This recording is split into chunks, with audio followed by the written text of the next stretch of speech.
So hello everyone and welcome back to Marks Hub. In this particular session, we are going to start a very critical chapter from examinations point of view और इस chapter को पढ़ते ही हमारी पूरी की पूरी human physiology की जो यूनिट है वो कंप्लीट हो चुकी होगी। इस चैप्टर का नाम है केमिकल कंट्रोल एंड इंटीग्रेशन, यानी केमिकल्स कौन कौन से ऐसे जो कि हमारी बॉडी में सिक्रीट होते हैं और एक किस हिसाब से हमारी बॉडी के अलग अलग फंक्शंस को, अलग अलग ऑर्गन्स को कोऑर्डिनेट कराते हैं या इंटीग्रेट कराते हैं। So in the last chapter, we have understood very well about the neural control and coordination. तो केमिकल कंट्रोल एंड कोऑर्डिनेशन की जरूरत क्यों है, सबसे पहले तो हमें इस बात को समझना पड़ेगा। So let's make a diagram of neuron over here. Let's say यहां पर हम सबसे पहले डिस्कशन करेंगे न्यूरल कंट्रोल एंड कोऑर्डिनेशन की। तो जब आप न्यूरॉन का डायग्राम बनाते हो तो समझ लीजिए आपके पास कोई सिग्नल आया या कोई भी पर्टिकुलर स्टिमुलस आया। ये जो सिग्नल है ये किस द्वारा रिसीव किया जाएगा? The dendrites will receive this signal, so we are going to make a lot of dendrites over here, right? ये आपका जो है मल्टीपोलर न्यूरॉन है, तो यहाँ पर डेंड्राइट काफी सारे हैं। ये मैंने सेंटर पे एक न्यूक्लियस बना दिया है, तो this part is called as dendrite, जहां से आप सिग्नल को या स्टिमुलस को रिसीव करते हैं। ये जो सेंट्रल पार्ट है इसे आप साइटोन बोलते हैं या सोमा बोलते हैं या सेल बॉडी बोलते हैं। और उसके बाद जो सिग्नल है ये आपका ट्रांसफर कर दिया जाएगा टुवर्ड्स द एक्सॉन। तो ये जो लंबी सी आपकी पाइप लाइक स्ट्रक्चर है इसको आप एक्सॉन बोल देते हैं और ये सिग्नल आपका फिर नर्व एंडिंग तक पहुंच जाता है, यानी एक्सॉन की जो एंडिंग्स हैं जिनको आप क्या बोल रहे हो, साइनेप्टिक नॉब बोल रहे हो या साइनेप्टिक बल्ब बोल रहे हो, यहां तक पहुंच जाते हैं।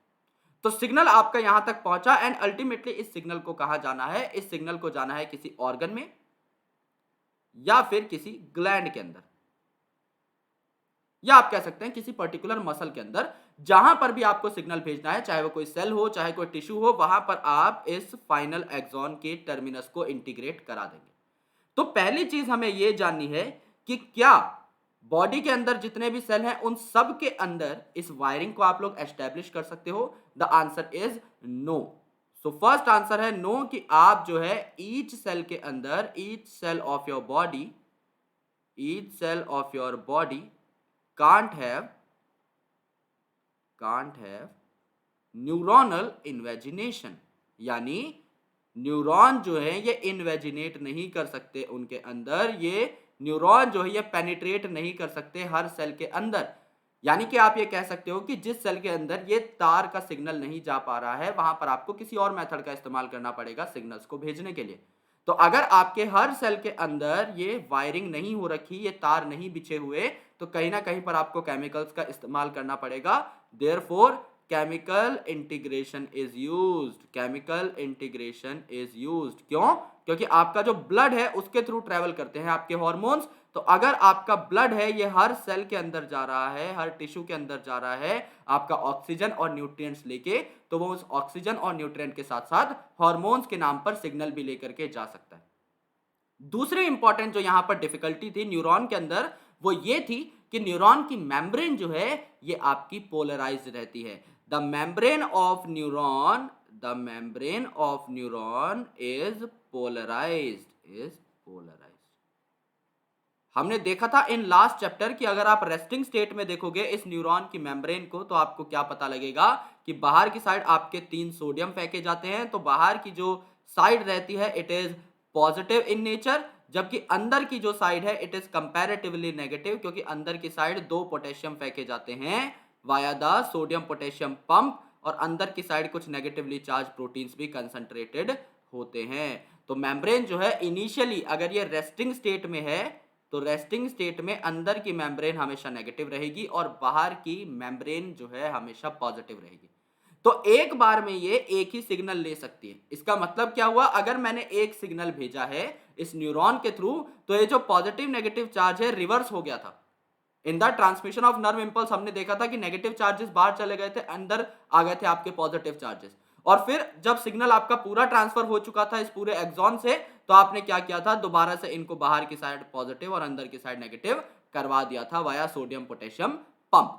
यानी कि एक बार अगर सिंगल सिग्नल आ चुका है, अगर एक बार सिंगल सिग्नल आ चुका है इस न्यूरॉन के अंदर, तो जब तक वो सिंगल सिग्नल पास नहीं हो जाएगा तब तक ये दूसरे सिग्नल को न्योता नहीं दे सकता। यानी एक टाइम में सिर्फ एक सिग्नल पास हो सकता है। लेकिन यहीं पर अगर आप कॉन्ट्राडिक्शन में बात करें ब्लड की, तो blood can carry hundreds of hormones. कोई दिक्कत नहीं है, आपके जितने भी हार्मोन है आप सारे ब्लड में छोड़ दोगे तो भी कोई दिक्कत नहीं है। So blood can carry multiple hormones in the same stream, in the same flow. Multiple hormone यहां पर आप भेज सकते हो और ये एक दूसरे को बिल्कुल भी इंटरफेयर नहीं करते। क्यों नहीं करते? क्योंकि हर हार्मोन जो है आपका ब्लड के थ्रू ट्रेवल जरूर करता है, लेकिन इनकी डेस्टिनेशंस अलग अलग होती हैं। समझ लीजिए यहां पर मेरी ब्रेन के अंदर हाइपोथैलेमस है, यहां पर हाइपोथैलेमस या लेट से पिट्यूटरी से कोई आपका हार्मोन बना, और ये पिट्यूटरी से जो हार्मोन बना है इसे कहा जाना है किडनी के ऊपर प्रेजेंट जो आपका एड्रिनल ग्लैंड है इसके ऊपर जाना है। तो मैंने जो है यहां से ब्लड स्ट्रीम के थ्रू इस हार्मोन को छोड़ दिया है कि भाई तुम अब अपने निर्धारित जगह पर पहुंच जाओ। तो निर्धारित जगह का कैसे पता लगेगा? ये जो एड्रिनल ग्लैंड है इसके सेल्स के ऊपर क्या रहेंगे? प्रोटीन्स के बने हुए रिसेप्टर रहेंगे, and these receptors are very very specific. तो जो आपका ब्लड स्ट्रीम है उसके अंदर जो हॉर्मोन्स रहेंगे which are specific to the adrenal gland, सिर्फ वही यहां पर आकर के बाइंड कर पाएंगे। तो इसका मतलब यह है कि आप एक साथ अगर 50 हार्मोन्स को भी ब्लड के अंदर छोड़ देते हो तो वो ब्लड के जो हार्मोन्स हैं वो मिक्स नहीं होंगे, एक दूसरे के काम के साथ इंटरफेयर नहीं करेंगे, क्योंकि उनकी डेस्टिनेशन अलग अलग है। क्योंकि जिस भी सेल को उस हार्मोन की जरूरत है उस सेल की मेम्ब्रेन के ऊपर कोई ना कोई प्रोटीन का रिसेप्टर जरूर लगा हुआ होगा जो कि उसे आते ही कैच कर लेगा और ब्लड स्ट्रीम से विड्रॉ कर लेगा। तो पहले तो हमें यह पता होना चाहिए कि क्यों हमें जरूरत पड़ी केमिकल कंट्रोल एंड इंटीग्रेशन की। तो उसके दो साफ साफ छोटे छोटे से रीजन है। पहली बात कि जो इलेक्ट्रिकल वायरिंग है यानी न्यूरल कंट्रोल एंड कोऑर्डिनेशन है, ये हर सेल तक पेनिट्रेट नहीं कर पाता, हर सेल तक इन्वेड नहीं कर पाता, लेकिन ब्लड आपका हर सेल तक जाता है तो आपको ब्लड की जरूरत पड़ेगी। दूसरी चीज कि अगर आपने इस मेम्ब्रेन को एक्साइट कर दिया है तो एक बार में एक ही सिग्नल ये ट्रांसफर कर पाएगा, लेकिन ब्लड के अंदर आप मल्टीपल हार्मोन्स को छोड़ सकते हो और एक ही बार में कई सारे सिग्नल्स जा सकते हैं। इसीलिए आप कहते हो कि न्यूरल कनेक्शन जो रहता है ये तो आपको डायरेक्टली सेल के अंदर सिग्नल देके जाएगा, तो इसे आप क्या कहते हो? इसे आप point two point connectivity provide करने वाला मैकेनिज्म कहते हो। या आपका point two point connectivity provide करता है। जैसे आपका वायर है, अगर वायर का एक पार्ट सॉकेट में लगा हुआ है और दूसरा बल्ब में लगा हुआ है तो आपका एक पूरा का पूरा नेटवर्क है जो सॉकेट को बल्ब से कनेक्ट कर रहा है। जब आप ऑन करोगे स्विच को तो अल्टीमेटली इलेक्ट्रिसिटी इजीली ट्रांसफर हो जाएगी, राइट? लेकिन जो हार्मोन वाला सिस्टम है ये पॉइंट टू पॉइंट कनेक्टिविटी नहीं है, इसमें आप ब्लड स्ट्रीम के अंदर हार्मोन्स को छोड़ देते हो। क्यों छोड़ देते हो? क्योंकि जो हार्मोन्स हैं ये मेरे दोस्त बहुत ही लो मॉलिक्यूलर वेट के होते हैं, इनका लो मॉलिक्यूलर वेट है, इसीलिए तो इन्हें आसानी से तुम छोड़ सकते हो ब्लड के अंदर। अगर ये बहुत हैवी होते, बहुत भारी होते तो ये ब्लड से इतनी आसानी से ट्रेवल नहीं कर पाते। तो एक तो इनका लो मॉलिक्यूलर वेट है और दूसरा जो है ये आपके काफी ज्यादा स्पेसिफिक होते हैं, क्योंकि ये वहीं जाकर रुकेंगे जहां पर इनका स्पेसिफिक रिसेप्टर प्रेजेंट है, प्रोटीनेशियस रिसेप्टर। तो इनका जो अमाउंट है जिसमें ये बनते हैं वो भी काफी कम होता है, ये नैनोग्राम्स में बनते हैं, बहुत ही कम अमाउंट में बनते हैं। तो आपको जो है इनके बहुत ज्यादा अमाउंट की जरूरत नहीं पड़ती, राइट? तो दिस वाज अबाउट कि आपको क्यों इन दोनों मैकेनिज्म्स की जरूरत है। इसीलिए आपकी बॉडी में अगर कोई पूछ ले किस हिसाब का कंट्रोल होता है तो आप बोल सकते हैं न्यूरो एंडोक्राइन कंट्रोल। इसको पूरा नाम जो दिया जाता है वो है न्यूरो एंडोक्राइन कंट्रोल। न्यूरो का मतलब न्यूरोनल सिस्टम यानी न्यूरॉन्स और सेंट्रल नर्वस सिस्टम, देन आपका एंडोक्राइन का मतलब हार्मोनल सिस्टम, ये दोनों मिलकर के कंट्रोल करते हैं। तो आपकी बॉडी का जो टोटल कंट्रोल मैकेनिज्म है ये क्या है? न्यूरो एंडोक्राइन मैकेनिज्म हो जाएगा। अब हम बात करते हैं specifically about the endocrine mechanism कि किस हिसाब से चीजें यहां पर टेक प्लेस करती हैं। तो एंडोक्राइन सिस्टम पढ़ने से पहले न्यूरॉन को जान लेते हैं। न्यूरॉन आपको point two point coordination provide करता है, लेकिन न्यूरल जो कोऑर्डिनेशन है फास्ट तो है क्योंकि पॉइंट टू पॉइंट कनेक्टिविटी है, तो झटपट अपने टारगेट ऑर्गन तक ये क्या पहुंचा देगा? सिग्नल पहुंचा देगा, लेकिन ये शॉर्ट लिव्ड है, बिल्कुल थोड़ी देर के लिए जनरेट होता है। आपको दोबारा से सिग्नल पकड़ना पड़ेगा, दोबारा से सिग्नल को भेजना पड़ेगा ऑर्गन तक, क्योंकि एक ही बार मेम्ब्रेन एक सिग्नल को ले पाएगी, ये बात हम डिस्कस कर चुके हैं। दूसरा इंपॉर्टेंट पॉइंट कि जो नर्व फाइबर्स हैं ये आपके हर सेल में इनर्वेट भी नहीं किए हुए होते, इसीलिए आपको क्या चाहिए? इसीलिए आपको एक special kind of coordination and integration mechanism चाहिए जिसमें हार्मोन्स आपकी हेल्प करते हैं, क्योंकि ये आपके अलग अलग सेल्स तक भी जा सकते हैं एज वेल एज ये सैचुरेट भी नहीं होते। आप ब्लड में कितने भी हार्मोन्स लोड कर सकते हो। तो न्यूरल और एंडोक्राइन दोनों सिस्टम मिलकर के क्या करते हैं? जॉइंटली रेगुलेट करते हैं हमारी बॉडी को। तो इसे आप क्या कहते हैं? न्यूरो एंडोक्राइन रेगुलेशन कहते हैं। इसे आप क्या कहते हैं? Neuro endocrine regulation. This is very very critical. तो न्यूरल इंटीग्रेशन हम पढ़ चुके हैं इन द चैप्टर 21। आज हम एंडोक्राइन सिस्टम के बारे में डिटेल में पढ़ेंगे कि एंडोक्राइन रेगुलेशन किस हिसाब से होती है। So let's talk about it कि हमारी बॉडी में सबसे पहले तो कौन कौन से ऐसे असेंशियल ग्लैंड्स हैं जो प्रेजेंट हैं। हम इन्हें ग्लैंड नाम क्यों देते हैं, ग्लैंड है और ये भी एंडोक्राइन ग्लैंड कहलाते हैं, right. All these are endocrine glands. Endocrine glands की एक खास बात रहती है कि ये डक्टलेस रहते हैं, इनमें कोई भी डक्ट नहीं होती, यानी कि इनमें कोई पाइप नहीं है जो कि आपके एरिया ऑफ सिंथेसिस से एरिया ऑफ जो एग्जीक्यूशन है, कोई आपको अगर मैकेनिज्म कराना है, आपको किसी जगह पर अगर कोई चेंजेस कराने हैं तो वहां तक हार्मोन आपका पाइप के थ्रू नहीं पहुंचेगा, किसी डक्ट के थ्रू नहीं पहुंचेगा, वो आपका ब्लड स्ट्रीम के थ्रू ही पहुंचेगा। तो जो एंडोक्राइन ग्लैंड्स होते हैं इन्हें आप क्या बोलते हैं, डक्टलेस ग्लैंड बोलते हैं। जैसे आपकी ब्रेन रीजन में अगर आप देखोगे तो हाइपोथैलेमस आपका प्रेजेंट है। हाइपोथैलेमस, हाइपो का मतलब नीचे, किसके नीचे, थैलेमस के नीचे, तो इसके जस्ट ऊपर आपका जो रीजन होता है इसे आप क्या बोलते हैं, थैलेमस बोलते हैं। फोर ब्रेन का रीजन है। तो फोर ब्रेन में आपके तीन असेंशियल पार्ट थे, cerebrum, hypothalamus and your thalamus, जिनको आप डायनसेफेलॉन बोल रहे थे, हाइपोथैलेमस और थैलेमस को मिला करके। तो इसमें जो हाइपोथैलेमस पार्ट है ना, ये क्या करता है, ये आपके कुछ एसेंशियल हार्मोन्स बनाता है। कुछ पॉजिटिव हार्मोन्स हैं जो कि चीजों को कुछ सिक्रीट करने पे मदद करते हैं, कुछ आपके नेगेटिव हार्मोन्स हैं जो किसी और ग्लैंड में जाकर के उसको किसी पर्टिकुलर हार्मोन की सिक्रीशन करने से रोकेंगे, और कुछ एसेंशियल हार्मोन्स भी यहां पर हैं जिनके बारे में हम डिटेल में बात करेंगे। देन यहां पर ब्रेन रीजन में ही अगर आप देखें तो आपका पीनियल ग्लैंड मौजूद है। पीनियल ग्लैंड क्या है, पीनियल ग्लैंड आपकी बॉडी की क्लॉक है। इसे आप क्या कहते हैं, इसे आप बायोलॉजिकल क्लॉक भी कहते हैं, राइट। इसे आप बायोलॉजिकल क्लॉक भी कहते हैं, और ये आपकी बॉडी का सबसे छोटा एंडोक्राइन ग्लैंड भी माना जाता है, राइट। क्लॉक मतलब आपको कैसे पता लगता है कि दिन हो गया, आपको कैसे पता लगता है रात हो गई। अब आप सोचोगे कि सर बाहर हमें उजाला दिख जाता है, चलो ये बात हमने मान ली, लेकिन हम जो बात करते हैं कि फीमेल के अंदर मेंसेस जो है उसका एक पर्टिकुलर टाइम रहता है, राइट। जो मेंस्ट्रुअल साइकिल रहती है वो एक पर्टिकुलर टाइम स्लॉट की होती है। हम बोलते हैं कि मेंस्ट्रुअल साइकिल 28 डेज की होती है। अब हम कैलेंडर देख पा रहे हैं, लेकिन हमारी बॉडी के अंदर जो पीनियल ग्लैंड है वो एक एक्चुअल कैलेंडर है। ये आप जब से पैदा होते हो और जब आप अपनी लाइफ साइकिल को स्टार्ट कर देते हो, तब से ये ऑर्गेनाइज्ड वे में काम करना चालू कर चुका होता है। ये पहचान लेता है कि एक दिन की परिभाषा क्या है, राइट। क्योंकि आप एक सीक्वेंस ऑफ इवेंट्स को रिपीट करते हो ऑन डेली बेसिस। जब आप स्कूल जाते हो आपका जो एकदम टाइम टेबल है वो एकदम आइडियलाइज रहता है। आप सुबह उठोगे, आप स्कूल जाओगे, आप वापस आओगे, आप थोड़ी देर होमवर्क करोगे, आप खेलोगे, फिर आप रात का खाना खाओगे, सो जाओगे, फिर आप दोबारा उठोगे, स्कूल जाओगे, वापस आओगे, होमवर्क करोगे, थोड़ी देर खेलोगे, खाना खाओगे, सो जाओगे एंड सो। यही साइकिल काफी सालों तक रिपीट होती है। और जब भी आपकी साइकिल में कोई चेंज आता है, जब भी आपके डेली पैटर्न में कोई चेंज आता है, वो रॉबस्ट चेंज नहीं होता, वो अचानक से नहीं आता, राइट। आप धीरे धीरे करके उन चेंजेस को इनकॉर्पोरेट करते हो, तो आपका पीनियल ग्लैंड भी जो है उसी हिसाब से सेट हो जाता है। पीनियल ग्लैंड बेवकूफ बहुत जल्दी बन जाता है। आपको रात को बढ़िया पढ़ाई करनी है तो आप अच्छी खासी लाइट जलाकर जो है पढ़ाई करने की कोशिश कीजिए। अच्छी लाइट इंटेंसिटी होती है तो पीनियल ग्लैंड को लगता है कि एक बड़ा लाइट सोर्स है, यानी कि सन है, और ये प्रिटेंड करने लगता है that you are reading in the day time, and ultimately आपकी पढ़ाई बेहतर होगी, आपको नींद कम आएगी अगर आप बढ़िया रोशनी में पढ़ाई करते हैं तो। लेकिन अगर आप एक ऐसे लैंप के साथ पढ़ाई कर रहे हैं जो सिर्फ आपकी बुक पर फोकस कर रहा है, तो आपको जल्दी नींद आने लग जाएगी। इसीलिए डार्क रूम में पढ़ाई नहीं करनी चाहिए। सिमिलरली अगर आप चाहते हैं कि आपको रात को बेहतर नींद आए, तो आप अपने फोन से जो है थोड़ा सा ताल्लुकात तोड़ लीजिए, क्योंकि अगर आप रात को फोन देख करके सोते हैं तो वो जो स्क्रीन है वो आपके पीनियल ग्लैंड को बेवकूफ बना देती है, एंड आपको ये महसूस होने लगता है कि दिन लग रहा है। Okay, you know at that particular point of time कि रात है, लेकिन पीनियल ग्लैंड को ऐसा लगता है कि दिन है, और आपको फिर नींद आने में बहुत ज्यादा टाइम लग जाता है। ये चीज आपने काफी बार महसूस भी की होगी। तो अगर आप अच्छी नींद चाहते हैं, बेहतर नींद चाहते हैं, एक हेल्दी लाइफस्टाइल चाहते हैं, तो रात को फोन बहुत ज्यादा ना चलाएं।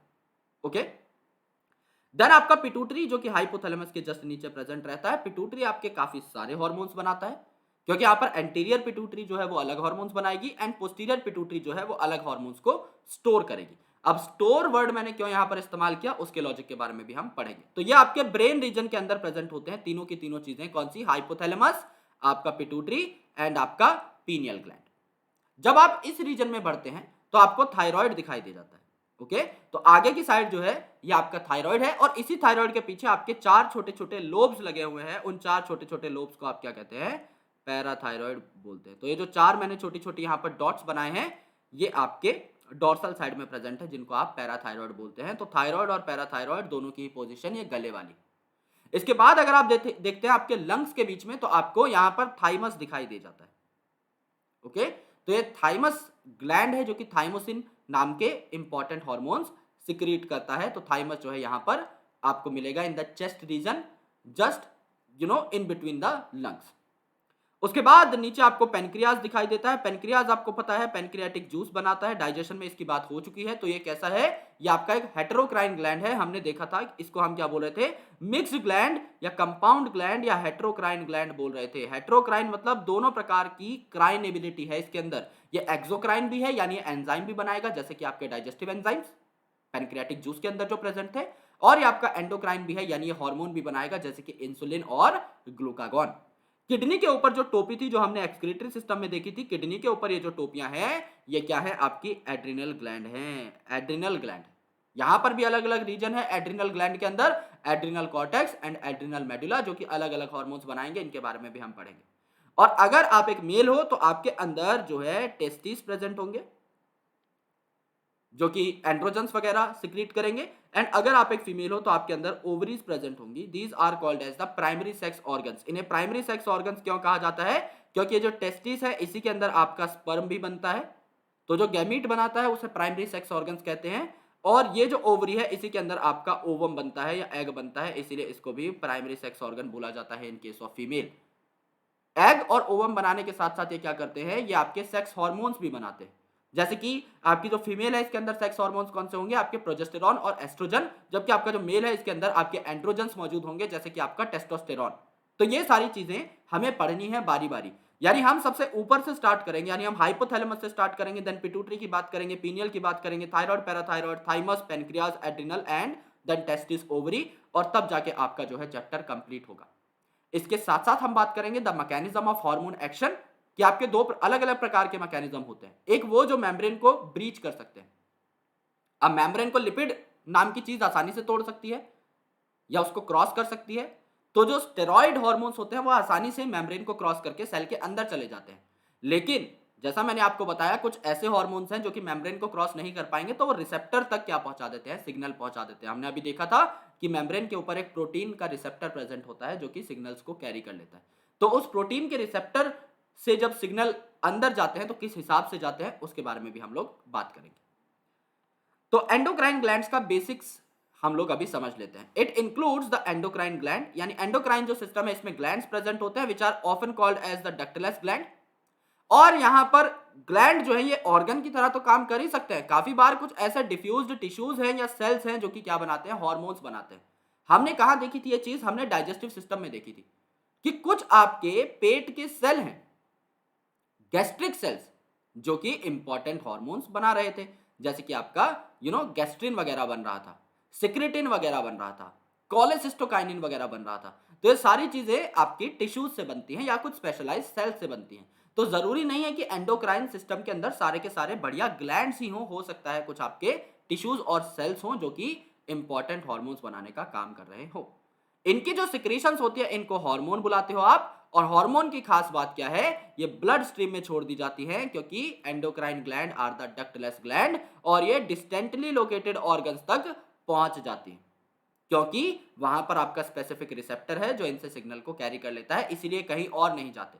समझ लीजिए कि आपको पेट में दर्द है, अब आप एक गोली खाते हो, आप एक दवाई खाते हो, तो वो पेट दर्द को ही ठीक करती है, आपको कोई और साइड इफेक्ट नहीं होता। क्यों? क्योंकि वो जो गोली है वो पेट के कुछ सेल्स के लिए ही बनी है और वहां पर उस ड्रग का रिसेप्टर भी प्रेजेंट रहता है। तो आप अगर उस दवा को खाओगे तो आपके सिर्फ पेट पर ही वो इंपैक्ट करेगा, आपके कहीं और किसी और ऑर्गन पर जाकर साइड इफेक्ट नहीं दिखाएगा। तो ये जो रिसेप्टर का और सिग्नल का एक मेल है, जो एक लिंक है, ये बहुत ही ज्यादा प्यारा है और बहुत ही ज्यादा असेंशियल भी है। हॉर्मोन्स क्या होते हैं, इनकी डेफिनेशन अलग अलग तरीके से दी जा सकती है, लेकिन सबसे स्टैंडर्ड जो डेफिनेशन है वो ये है कि hormones are non nutrient chemicals. Non nutrient chemical क्यों बोले, क्योंकि अगर ये न्यूट्रिएंट होते तो आपकी बॉडी क्या करती, इन्हें रास्ते में ही डाइजेस्ट करके खा जाती। आपने अपने ब्लड के अंदर इन हार्मोन्स को छोड़ दिया है, अगर ये न्यूट्रिएंट होते तो इनकी भी डाइजेशन हो जाती और ब्लड के थ्रू जो आपके न्यूट्रिएंट पहुंच रहे हैं या ऑक्सीजन पहुंच रहा है अलग अलग टिश्यूज तक, वहां पर ये भी खाने के तौर पे पहुंच जाता, क्योंकि ये भी बेसिकली प्रोटीन है, इनको भी आप तोड़ देते और इनका खात्मा हो जाता। तो इनका नॉन न्यूट्रिएंट होना जरूरी है, हमें एक पता होना चाहिए बात का कि ये जो है खाने पीने की चीज नहीं है जिससे हमारे एंजाइम इन्हें ना छेड़े। और ये क्या करते हैं, नॉन न्यूट्रिएंट होने के साथ साथ ये इंटरसेलुलर मैसेंजर्स पर इंटरसेलुलर मैसेंजर्स का काम करते हैं। इंटर का मतलब इन बिटवीन, ओके, सेल्यूलर मतलब सेल्स के बीच में। तो एक सेल ने अगर कोई हार्मोन बनाया तो वो दूसरे सेल तक जा सकता है, और ये ट्रेस अमाउंट में बनते हैं, यानी बहुत ही कम अमाउंट में बनते हैं। जैसा मैंने आपको बताया था, इनका अमाउंट नैनोग्राम्स तक में भी हो सकता है। क्यों? क्योंकि ये बहुत ही ज्यादा स्पेसिफिक है और ये रास्ते में यूटिलाइज भी नहीं होते, क्योंकि नॉन न्यूट्रिएंट है तो जितने बने हैं उतने ही अगले ऑर्गन तक पहुंच जाएंगे, और सिंस ये बहुत स्पेसिफिक है तो ये अच्छे से काम कर देते हैं। इनकी बहुत कम क्वांटिटी की हमें जरूरत होती है। लेकिन ये जो नई डेफिनेशन है जो हमने अभी पढ़ी कि hormones are the non nutrient chemical, और ये दो सेल्स के बीच में ट्रेवल कर सकते हैं और ट्रेस अमाउंट में बनते हैं, इस डेफिनेशन में काफी सारे नए मॉलिक्यूल्स भी इनकॉर्पोरेट हो चुके हैं अदर देन हार्मोन्स, जैसे कि आपके ग्रोथ फैक्टर्स।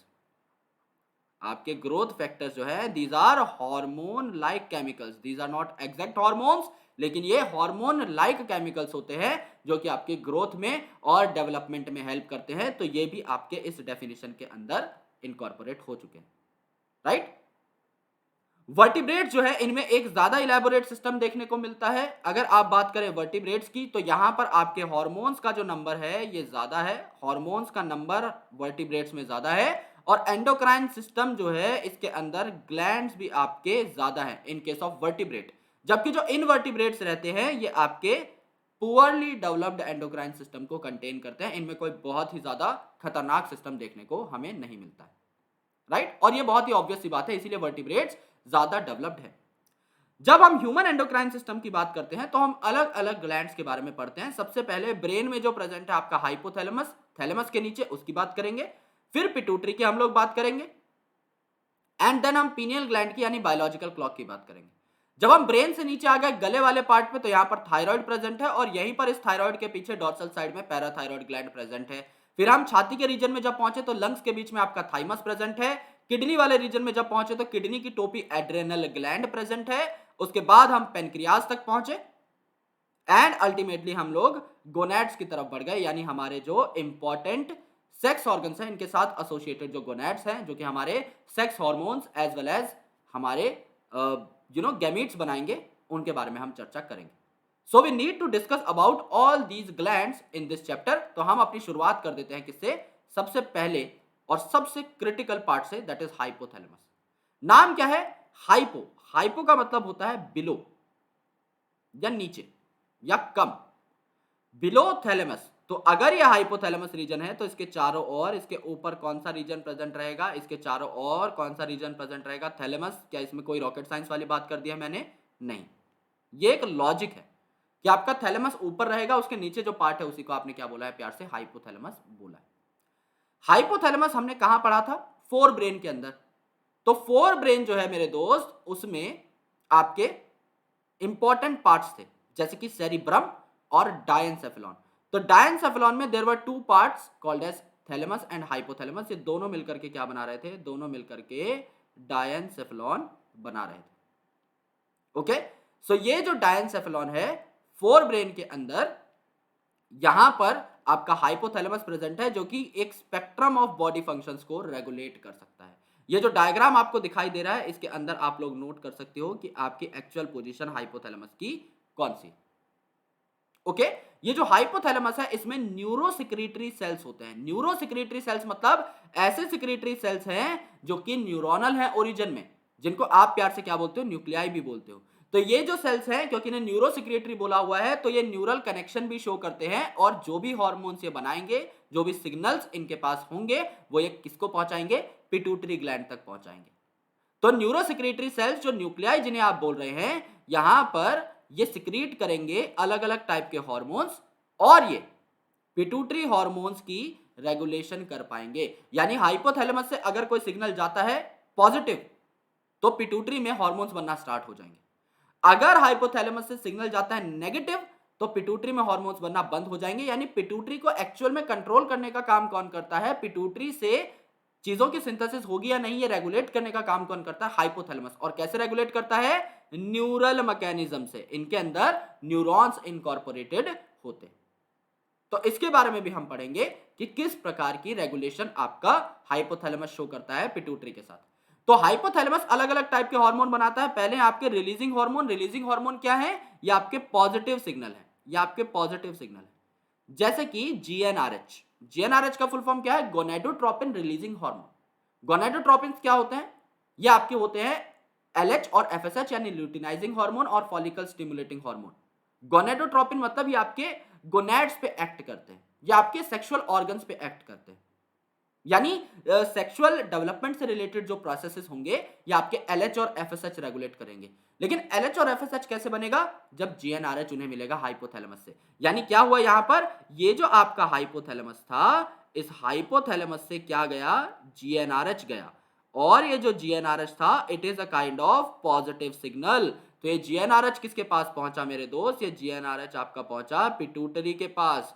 और पिट्यूटरी के पास जीएनआरएच पहुंचा एज अ पॉजिटिव सिग्नल, तो पिट्यूटरी ने क्या करना स्टार्ट कर दिया? पिट्यूटरी ने आपका एलएच बनाना स्टार्ट कर दिया और पिट्यूटरी ने आपका एफएसएच बनाना स्टार्ट कर दिया। यही तो हमें चाहिए था और यही काम यहां पर हुआ भी, राइट? तो ये जो रिलीजिंग हार्मोन है ये पॉजिटिव सिग्नल देते हैं पिट्यूटरी को कि भाई तुम कुछ बनाओ, तगड़ा सा बना दो। इनहिबिटिंग हार्मोन यानी ये क्या करते हैं? ये आपका नेगेटिव सिग्नल देते हैं, ये चीजों को बनने से रोकते हैं। जैसे जो हाइपोथैलेमस है, यहां पर आपका एक नेगेटिव सिग्नल गया जिसको आप क्या बोलते हो? सोमैटोस्टैटिन। सोमैटोस्टैटिन नाम क्या है? स्टैटिन यानी रोकने वाला, किसी भी चीज को स्टैटिक कर देने वाला। तो यहां पर ये जो नेगेटिव सिग्नल गया ये आपका पिट्यूटरी पर गया। और पिट्यूटरी क्या बनाता है? पिट्यूटरी आपका बनाता है ग्रोथ हार्मोन। Growth hormone. उस ग्रोथ हार्मोन की सिक्रीशन को नेगेटिव कर दिया गया। अब जो ग्रोथ हार्मोन बन रहा था वो नहीं बना। तो क्या हुआ? अगर ये सोमैटोस्टैटिन बना है हाइपोथैलेमस से, तो पिट्यूटरी से ग्रोथ हार्मोन जो बन रहा था वो अब नहीं बन रहा है, यानी ग्रोथ रुक चुकी है। तो ये नेगेटिव हुआ ना, इसने आपकी ग्रोथ को रोक दिया। जबकि जीएनआरएच जो था ये पॉजिटिव था, ये तो आपको हेल्प कर रहा था गोनाडोट्रोपिन रिलीज करने में। और इसके साथ साथ दो जो सबसे स्पेशल हार्मोन्स बनाता है आपका हाइपोथैलेमस, ये है ऑक्सीटोसिन और वेसोप्रेसिन। ऑक्सीटोसिन और वेसोप्रेसिन, वेसोप्रेसिन को आप लोग एंटी डायूरेटिक हार्मोन भी बोलते हो, एडीएच। इनकी सबसे खास बात क्या है? कि ये आपके स्टोर होते हैं इन पिट्यूटरी, और स्टोर होते हैं वो भी इन पोस्टीरियर पिट्यूटरी। पोस्टीरियर पिट्यूटरी के अंदर ये जाकर स्टोर होते हैं। तो हमें लगता ऐसा है कि ये जो ऑक्सीटोसिन और वेसोप्रेसिन है ये पोस्टीरियर पिट्यूटरी में बनते हैं, बट ऐसा नहीं है। ये बनते हैं हाइपोथैलेमस में, उसके बाद पोस्टीरियर पिट्यूटरी तक चले जाते हैं और वहां पे सिर्फ स्टोर होते हैं और वहां से सिक्रीट होते हैं। यानी निकलते कहां से है? ये आपके पोस्टीरियर पिट्यूटरी से। तो ये बात आपके हाइपोथैलेमस की थी। अब इसको थोड़ा और डिटेल में देखते हैं, that how it is regulating its function and how it is regulating the pituitary. अब ये जो आपका पार्ट है, ये जो ग्रे कलर का पार्ट दिखाई दे रहा है, दिस इज हाइपोथैलेमस। और इस हाइपोथैलेमस में क्या है? आपके इंपॉर्टेंट न्यूरोसिक्रेटरी सेल्स हैं, जिनको आपने क्या बोल दिया है? जिनको आपने न्यूक्लियाई बोल दिया है। तो यहां पर क्या है? यहां पर आपके काफी सारे इंपॉर्टेंट न्यूरोसिक्रेटरी सेल्स हैं जिनको आपने न्यूक्लियाई बोल दिया है। और ये न्यूक्लियाई क्या कर रहे हैं? ये आपकी चीजें सिंथेसाइज कर रहे हैं। ये रिलीजिंग हार्मोन भी सिंथेसाइज कर रहे हैं, जैसे गोनाडोट्रोपिन रिलीजिंग हार्मोन। ये इनहिबिटरी हार्मोन भी सिंथेसाइज कर रहे हैं, जैसे कि आपका सोमैटोस्टैटिन। और ये आपके ऑक्सीटोसिन वेसोप्रेसिन को भी सिक्रीट कर रहे हैं, बना रहे हैं, राइट? अब देखो, ये जो कुछ आपके हाइपोथैलेमिक हार्मोन है, ये आपके इस न्यूरॉन के थ्रू, यहां पर ये वाला पार्ट कौन सा है? डेंड्राइट पार्ट है। इस डेंड्राइट पार्ट से आपके हाइपोथैलेमस से सिग्नल ले लिया गया, इसको एक्सॉन से पास किया गया एंड डायरेक्टली एंटीरियर पिट्यूटरी में ना जाकर, ये जो थैला है ना नीचे, ये वाला, इसे आप एंटीरियर पिट्यूटरी बोल रहे हैं, जो आपको ऑरेंज कलर में दिखाई दे रहा है। ये जो पार्ट है, लेजर पॉइंटर लेके दिखाता हूं, ये जो पार्ट है ना, ये एंटीरियर पिट्यूटरी है। तो यहां तक आपका पिट्यूटरी, तो एंटीरियर पिट्यूटरी ये वाला और पोस्टीरियर पिट्यूटरी ये वाला। तो एंटीरियर पिट्यूटरी में डायरेक्टली आपका न्यूरॉन नहीं आ रहा है, इस बात को याद रखना है। न्यूरॉन ने क्या किया? न्यूरॉन ने अपना सिग्नल दे दिया इस पोर्टल सर्कुलेशन को। पोर्टल सर्कुलेशन मतलब दो ऑर्गन्स के बीच में जब सर्कुलेटरी सिस्टम एस्टेब्लिश हो जाता है तब उसे पोर्टल सर्कुलेशन बोल दिया जाता है। यानी आपके जो इंपॉर्टेंट सिग्नल्स थे हाइपोथैलेमस से, वो पोर कर दिए गए इस ब्लड के अंदर, इस ब्लड के अंदर पोर कर दिए गए। और इस ब्लड के थ्रू होते हुए ये जो सिग्नल थे ये कहां पहुंचे? एंटीरियर पिट्यूटरी में पहुंचे। यानी एंटीरियर पिट्यूटरी में जो सिग्नल आए ये ब्लड के थ्रू आए, ये ब्लड के थ्रू आए। सो मैं यहां पर लिख देता हूं कि ब्लड के थ्रू आपके सिग्नल्स आए हैं फ्रॉम हाइपोथैलेमस। लेकिन मेरे दोस्त यहां पर जो आपका ये रीजन है हाइपोथैलेमस का, इसमें एक न्यूरॉन है which is very large and it is directly giving its axon to the posterior pituitary. यहाँ पे एक्सॉन जो है ये खुद पोस्टीरियर पिट्यूटरी के अंदर घुस चुका है। तो पोस्टीरियर पिट्यूटरी में सिग्नल कैसे आए?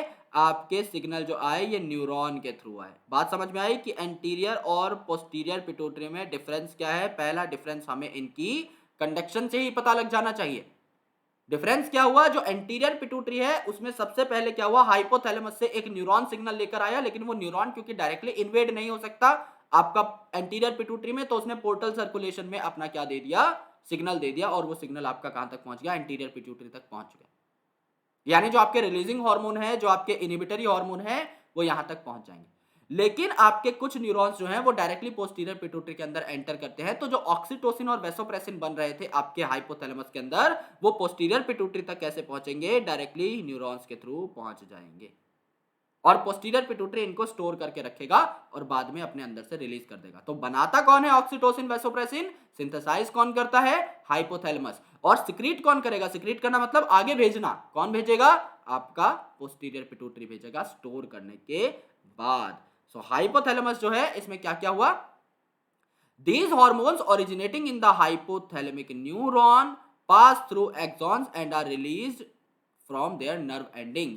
यानी हार्मोन्स जो भी बन रहे हैं आपके हाइपोथैलेमिक न्यूरॉन से, वो आगे इन्हीं न्यूरॉन्स की मदद से भेज दिए जाएंगे इन द पिट्यूटरी।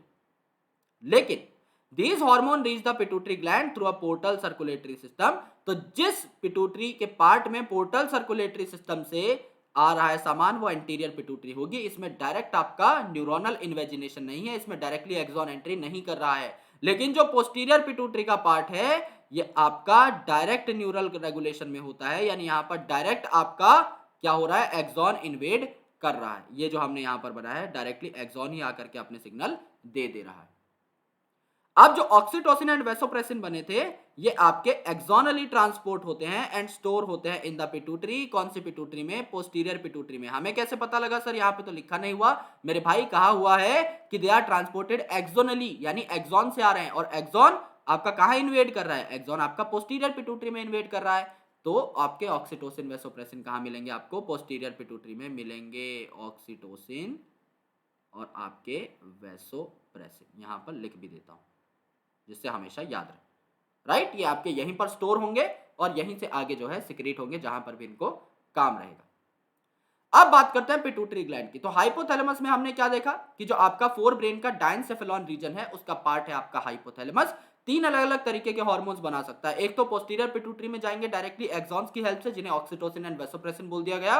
दो प्रकार के हार्मोन्स हैं, एक जो प्रमोट करता है जिसे रिलीजिंग हार्मोन बोला, फॉर एग्जांपल आपका गोनेडोट्रोपिन रिलीजिंग हार्मोन, जो कि पिट्यूटरी से LH-FSH बनाने की दरख्वास्त करेगा, और आपके इनहिबिटरी हार्मोन जो आपके किसी बनती हुई चीज को रोक देगा। जैसे कि ग्रोथ हार्मोन बन रहा था उसको रोक दिया कि भाई मत बनाओ, इसे हमने सोमेटोस्टेटिन बोल दिया था। अब पिट्यूटरी ग्लैंड है तो एक बोनी कैविटी होती है आपकी जिसको आप सेला टर्सिका बोलते हो। सेला टर्सिका नाम की बोनी कैविटी के अंदर ब्रेन में ये जो आपको दिखाया हुआ है this is your sella turcica, and यहां पर जो है आपका पिट्यूटरी ग्लैंड प्रेजेंट है इस पर्टिकुलर पॉइंट पर। इस सेला टर्सिका नाम की कैविटी के अंदर पिट्यूटरी ग्लैंड प्रेजेंट रहता है। It is attach to hypothalamus by stalk. अब हाइपोथैलेमस और पिट्यूटरी के बीच में एक स्टॉक रहती है। जैसे ये हाइपोथैलेमस है, ये नीचे वाला पिट्यूटरी है, तो ऊपर वाला देखो हाइपोथैलेमस रीजन था, ये आपका नीचे वाला पिट्यूटरी रीजन था। तो इसके बीच में क्या रीजन है? इसके बीच में जो स्टॉक है जिसे हम स्टॉक बोल रहे हैं that is called as infundibulum. इसे हम स्टॉक बोल रहे हैं।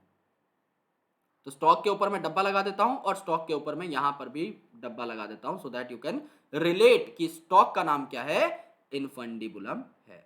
तो ये इन्फंडिबुलम क्या करता है? ये इन्फंडिबुलम जो है आपके हाइपोथैलेमस को कनेक्ट करता है किससे? पिट्यूटरी से। नाउ दो पार्ट है इस पिट्यूटरी ग्लैंड के, एक तो आपका एंटीरियर पिट्यूटरी और एक आपका पोस्टीरियर पिट्यूटरी। जो आपका एडिनो हाइपोफाइसिस है, एडिनो हाइपोफाइसिस में दो पार्ट्स होते हैं, pars distalis which is commonly called as the anterior pituitary, और इसके बीच में एक मीडियन पार्ट रहता है जिसको आप बोलते हैं पार्स इंटरमीडिया। इंटरमीडिया मतलब ये इंटरमीडिएट है आपका पोस्टीरियर और एंटीरियर के बीच में। और दूसरा जो पार्ट है it is called as neurohypophysis, जिसको आप पार्स नर्वोसा भी बोलते हो, and it is specifically called as the posterior pituitary, इसे आप पोस्टीरियर पिट्यूटरी बोलते हैं। तो अगर मुझे टोटल एक एनालिसिस करना हो तो मैं क्या बोलूंगा, मैं ये बोलूंगा जो आपकी पिट्यूटरी है इसमें दो रीजन होते हैं, जो आपका पिट्यूटरी ग्लैंड है इसमें दो रीजन है। पहला जो रीजन है इसे आपने क्या बोला, पहला जो रीजन है इसे आपने बोला एडिनोहाइपोफाइसिस, इसे आपने बोला एडिनोहाइपोफाइसिस। और दूसरा जो रीजन है इसको आपने बोला न्यूरोहाइपोफाइसिस, न्यूरोहाइपोफाइसिस। नाउ इनके अंदर भी पर्टिकुलरली पार्ट्स है। Adenohypophysis, A for adeno, A for anterior pituitary, तो इसके अंदर क्या होगा, आपका पार्स डिस्टेलिस प्रेजेंट होगा, पार्स डिस्टेलिस। ये डिस्टेलिस क्या है, ये आपका एंटीरियर पिट्यूटरी है। और इसके बाद है पार्स इंटरमीडिया, ये इंटरमीडिएट स्टेज पे प्रेजेंट रहता है, यानी कि आपका इस डिस्टेलिस और यहां पर जो पार्स नर्वोसा है इसके बीच में प्रेजेंट रहेगा, इसके बीच में प्रेजेंट रहेगा। ह्यूमंस के अंदर क्या होता है, जो पार्स डिस्टेलिस है यानी एंटीरियर पिट्यूटरी, और ये जो आपका इंटरमीडिएट लाइन है जिसको आप पार्स इंटरमीडिया बोलते हो, ये लगभग फ्यूज्ड रहता है, तो आप इनको मिलाकर ही एंटीरियर पिट्यूटरी बोल देते हो। लेकिन अगर आप बाकी एनिमल्स में देखें तो अलग से एज अ रिज भी प्रेजेंट हो सकता है। तो यहां पर आपका देखो पार्स डिस्टेलिस है, ये वाला पार्ट जो है आपका पार्स डिस्टेलिस है। यहां पर जो पार्ट है ये आपका क्या है, पार्स नर्वोसा है यानी एंटीरियर पोस्टीरियर पिट्यूटरी। और इसके बीच में ये जो लाइन है, इसके बीच में ये जो पतली सी लाइन अलग से दिखाई दे रही है, इंटरमीडिएट रीजन जो एंटीरियर और पोस्टीरियर पिट्यूटरी को कनेक्ट करता है, यानी जो पार्स डिस्टेलिस और पार्स नर्वोसा को कनेक्ट करता है, इसे आपने क्या बोल दिया, पार्स इंटरमीडिया बोल दिया। और जो इनफंडिबुलम में रीजन प्रेजेंट है इसे आप पार्स ट्यूबेरालिस बोलते हैं, लेकिन ये हमें नहीं पढ़ना रहता यूजुअली। तो पार्स ट्यूबेरालिस कहां प्रेजेंट है, ये आपका इनफंडिबुलम यानी आपका स्टॉक में प्रेजेंट रहता है। जो स्टॉक आपकी कनेक्ट कर रही है उसमें भी आपका एक रीजन प्रेजेंट है, that is called as pars tuberalis. Tuberalis का मतलब ट्यूब के अंदर, जो ट्यूब कनेक्ट कर रही है आपके हाइपोथैलेमस को पिट्यूटरी ग्लैंड से। तो पहले तो ये समझ में आना चाहिए कि एंटीरियर पिट्यूटरी कौन सी है और पोस्टीरियर पिट्यूटरी कौन सी है, राइट।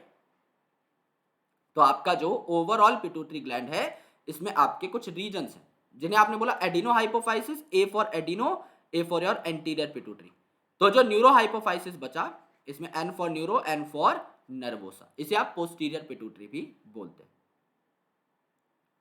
ओके, अब देखो यार यहां पर ये जो पार्स डिस्टेलिस है ये क्या है, ये आपकी एंटीरियर पिट्यूटरी है।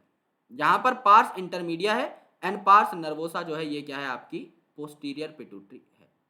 और ये जो पार्स ट्यूबेरालिस है, जो ट्यूब है जिससे ये आपका कनेक्ट हो रहा है हाइपोथैलेमस से पिट्यूटरी ग्लैंड, ये आपके ट्यूब का पार्ट है, यानी आपके स्टॉक का पार्ट है, यानी आपके इनफंडिबुलम का पार्ट। ओके, तो पिट्यूटरी ग्लैंड जो है इसके दो मेजर पार्ट्स जो थे इनको हमने क्या बोला, एडिनोहाइपोफाइसिस के pars distalis which is actually called as the anterior pituitary, and pars intermedia जो कि एंटीरियर और पोस्टीरियर पिट्यूटरी को क्या करता है, कनेक्ट करता है। तो इनके बारे में अब हम सेपरेटली पढ़ने वाले हैं। तो पार्स डिस्टेलिस जो है जिसको आपने एंटीरियर पिट्यूटरी बोला, इसमें कौन कौन से हार्मोन बनेंगे मैं आपको बता देता हूं ह्यूमन के रिस्पेक्ट में, क्योंकि ह्यूमन में आप आगे चल के पॉइंट पढ़ेंगे, एनसीईआरटी में गिवन है कि एंटीरियर पिट्यूटरी यानी पार्स डिस्टेलिस और पार्स इंटरमीडिया फ्यूज्ड होते हैं। तो मैं यहां पर लिख भी देता हूं, इसमें कोई भी गलत बात नहीं है। इन ह्यूमंस स्पेसिफिकली, क्योंकि हम ह्यूमन का एंडोक्राइन सिस्टम पढ़ रहे हैं तो ह्यूमन की इज्जत करना थोड़ा सा जरूरी है। इन ह्यूमंस अगर आप देखें तो पार्स डिस्टेलिस यानी इसको आप क्या बोल रहे हो, anterior pituitary, and pars intermedia जो कि इंटरमीडिएट रिज है between anterior and posterior pituitary, they are fused, ये दोनों फ्यूज्ड होते हैं, राइट। तो इनके हार्मोन्स को अगर हम इकट्ठा पढ़ लें तो हमें कोई भी दिक्कत नहीं होगी। हमें गाड़ने हैं पीएमटी में झंडे, यानी प्री मेडिकल टेस्ट में झंडे। आपका जो नीट है इसे आप पहले पीएमटी बोलते थे, ओके, नीट का नाम पहले एआईपीएमटी था। तो पीएमटी में हमें क्या गाड़ने हैं, झंडे गाड़ने हैं, दैट इज पीएमटी फ्लैग। ये हमारी ट्रिक है, इससे आपको एंटीरियर पिट्यूटरी के सारे हार्मोन्स याद हो जाएंगे। एम जो है इस पे आप अलग से गोला कर सकते हो, एम जो है ये आपके इंटरमीडिया का एक हार्मोन है। इसके अलावा जो भी हार्मोन है पीएमटी फ्लैग में वो सारे के सारे पार्स डिस्टेलिस के हैं। जैसे कि पी जो है, पी से क्या आया, पी से आया आपका PRL, that is prolactin. Prolactin, lectin word यहां पर आ रहा है, लैक्टिन वर्ड मतलब रिलेटेड टू लैक्टोज, लैक्टोज क्या है, मिल्क शुगर है, तो ये मिल्क से रिलेटेड चीज हो जाएगी, यानी अगर प्रोलैक्टिन हार्मोन बनेगा तो मां के अंदर दूध बनना स्टार्ट हो जाएगा, उसकी स्टिमुलेशन जो है कर देगा ये हार्मोन। देन पी के बाद एम हो गया, ये हम आगे देखेंगे in the parts intermedia. Okay, ये एमएसएच बनाता है, वैसे आपको अभी बता देता हूं, लेकिन आगे इसको डिटेल में भी हम पढ़ लेंगे। टी का मतलब क्या है, टीएसएच यानी थायराइड स्टिमुलेटिंग हार्मोन, तो यहां पर क्या है टीएसएच, नाम क्या है, थायराइड स्टिमुलेटिंग हार्मोन, यानी ये जो आपका थायराइड है इसको स्टिमुलेट करेगा कि भाई तू काम कर, तू थायरोक्सिन हार्मोन बना, राइट, तो ये थायराइड को प्लस सिग्नल दे देता है कि भैया तुम काम करो।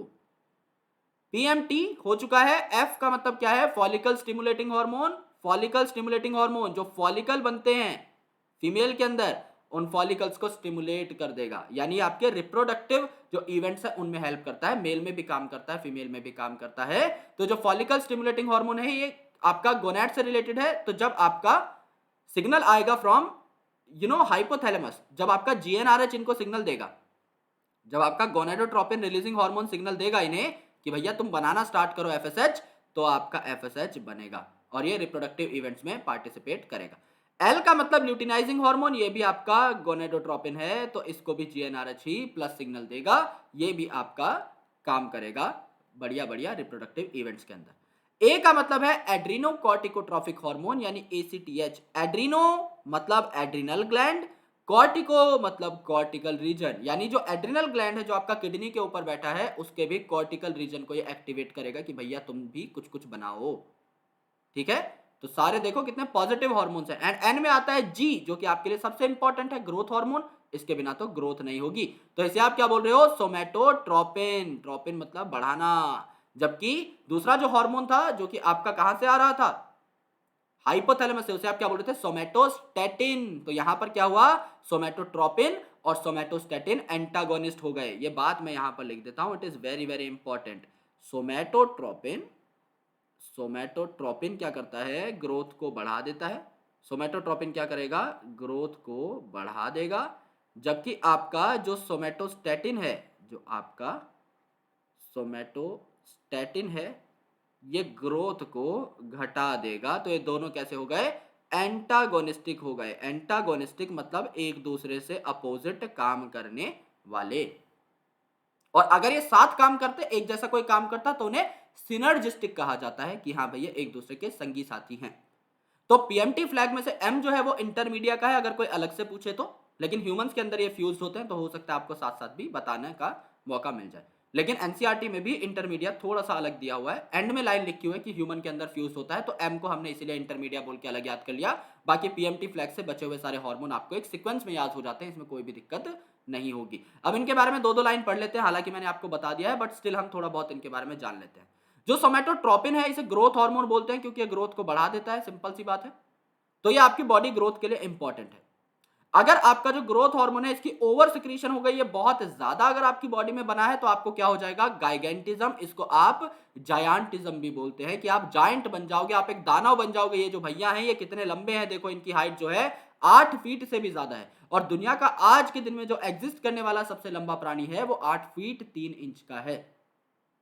तो उनके अंदर क्या होता है, एक बीमारी होती है जहां ग्रोथ हार्मोन आपका बनता ही रहता है, बनता ही रहता है, बनता ही रहता है। तो उनके अंदर क्या हुआ था, जो दुनिया का सबसे बड़ा आदमी है उसके अंदर क्या हुआ था, पिट्यूटरी ग्लैंड में एक ट्यूमर हो गया था, और पिट्यूटरी ग्लैंड में ट्यूमर होने की वजह से वहां पे ज्यादा हार्मोन्स बनना स्टार्ट हो गए, एंड अल्टीमेटली उनका ग्रोथ हार्मोन इतना ज्यादा बना कि वो जायंटिज्म का शिकार हो गए।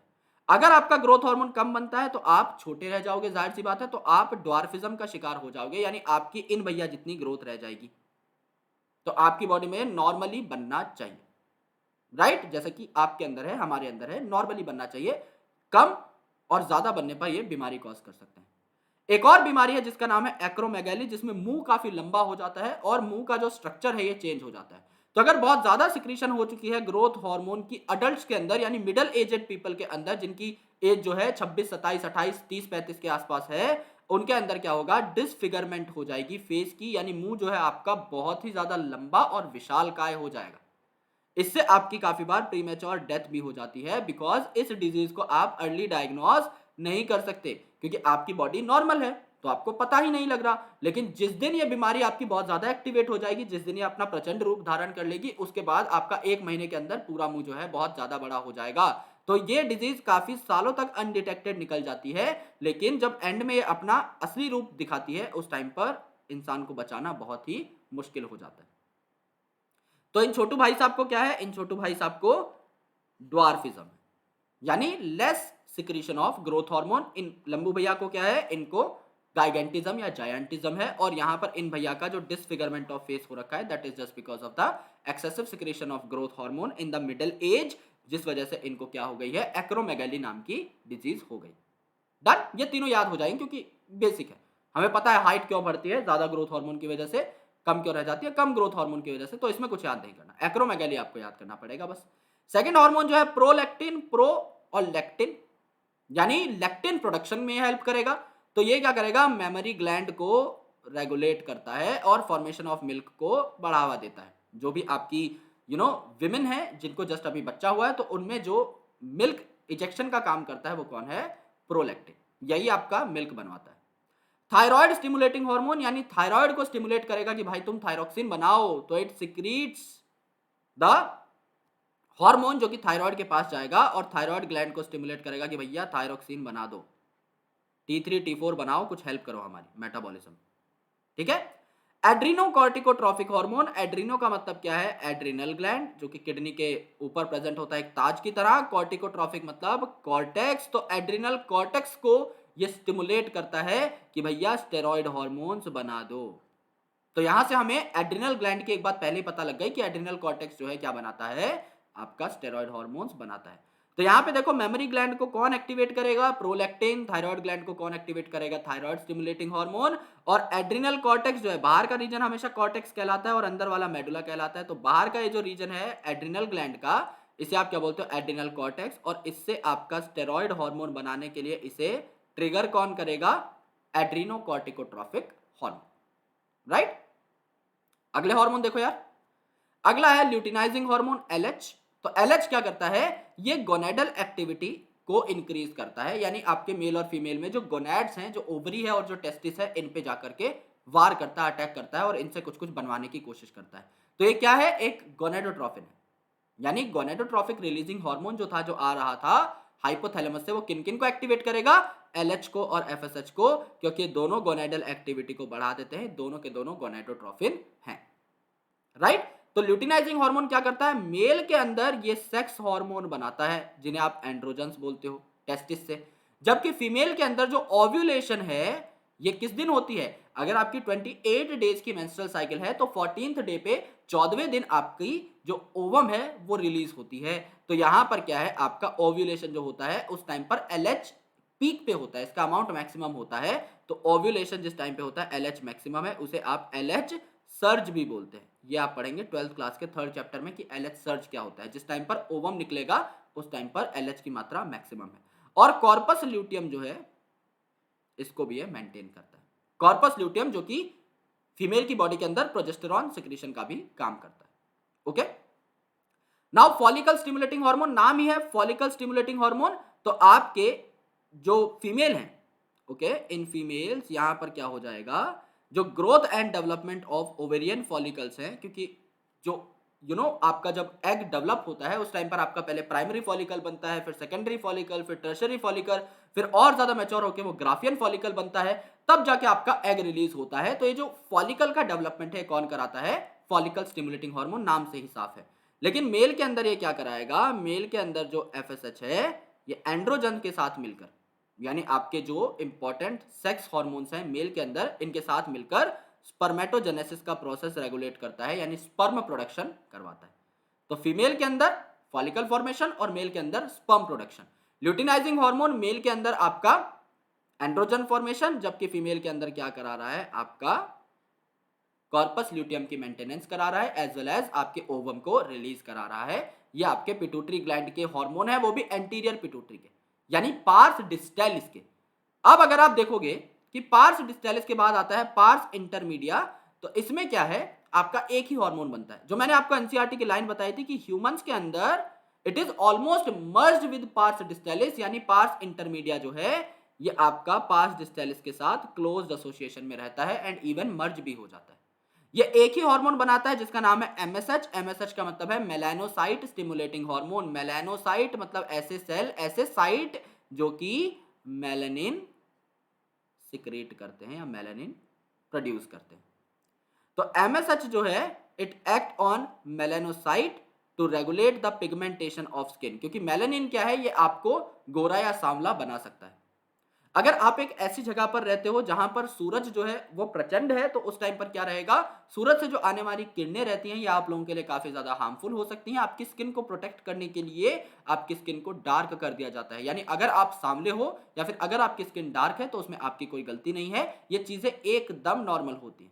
इसीलिए कहा जाता है कि कलर से किसी को जज नहीं करना चाहिए या फिर डिस्क्रिमिनेट नहीं करना चाहिए, because it is not your flaw, that is just because of the hormones जो कि आपकी बॉडी को प्रोटेक्ट करती हैं। और आप ये भी कह सकते हो कि जो डार्क लोग हैं वो ज्यादा प्रोटेक्ट कर सकते हैं अपने आप को from the harmful sun radiation as compare to that of light people, तो वो ज्यादा एडवांटेजियस, वो डिसएडवांटेज नहीं है, वो एडवांटेजियस है। तो यहां पर जो मेलानोसाइट है मेरे दोस्त, ये सेल मेलानिन सिक्रीट करते हैं जो कि पिगमेंटेशन का ध्यान देते हैं, यानी आपकी स्किन जो है ये डार्क होगी या लाइट होगी, टोटली इसी पे डिपेंड करता है। राइट, ये आपका इंटरमीडिया है। अब बात कर लेते हैं about the posterior pituitary, that is pars nervosa. तो न्यूरोहाइपोफाइसिस जो है, जो आपका पार्स नर्वोसा कैरी करता है, जिसे आप पोस्टीरियर पिट्यूटरी भी बोलते हैं, इसमें आपके दो हार्मोन बनके कहां से आए, आपके हाइपोथैलेमस से। मैंने आपको क्या बताया था कि ऑक्सीटोसिन और वेसोप्रेसिन जो है हाइपोथैलेमस के हार्मोन है, ये स्टोर और सिक्रीट होंगे कहां से, आपके पोस्टीरियर पिट्यूटरी से। तो ये जो ऑक्सीटोसिन है ये क्या करता है, ऑक्सीटोसिन आपके स्मूथ मसल की कॉन्ट्रैक्शन कराता है। स्मूथ मसल यानी ऐसी मसल जो इनवॉलेंटरी होती हैं, आप उन्हें अपने हिसाब से कॉन्ट्रैक्ट नहीं करवा सकते। जैसे कि eight the time of pregnancy जो मदर का वॉर्म है यानी जो यूटरस है, इसमें आपको बहुत ही ज्यादा रोबस्ट कॉन्ट्रैक्शन करानी रहती है, जिससे बेबी जो है वो आपका एक्सपल्स आउट हो जाए, यानी कि वो जो है आपका जेनाइटल ट्रैक्ट से बाहर आ जाए। तो at the time of delivery यानी at the time of parturition, आपको आपने फिल्मों में देखा भी होगा कि फीमेल को कहा जाता है पुश। पुश इसलिए कहा जाता है क्योंकि जब फीमेल आगे जाएगी और जब आप कभी बैठे होते हो तो आपका पेट जो है गोल हो जाता है, राइट, आपका पेट जो है इसकी मसल्स इकट्ठी हो जाती है, लेकिन जब आप खड़े हो तो वो एकदम स्ट्रेट रहती हैं। तो जब आप लेटी हुई पोजीशन से बैठी हुई पोजीशन में आओगे तो आपके पेट पर एक प्रेशर लगेगा और अल्टीमेटली वो बेबी को बाहर एक्सपल्स करने में हेल्प करेगा। और उस टाइम पर आपका जो ऑक्सीटोसिन है वो रिलीज हो जाता है और वो यूट्राइन मसल्स को कॉन्ट्रैक्ट करने में हेल्प करता है, जिससे कि बेबी अच्छे तरीके से बाहर आ सके। और मिल्क इजेक्शन जो होता है फ्रॉम मेमरी ग्लैंड, तो यहां पर मिल्क को भी स्क्वीज करके जो बाहर निकालने का प्रोसेस है, ये आपका किस हिसाब से हो पाता है, ये भी आपका ऑक्सीटोसिन ही कर पाती है, राइट।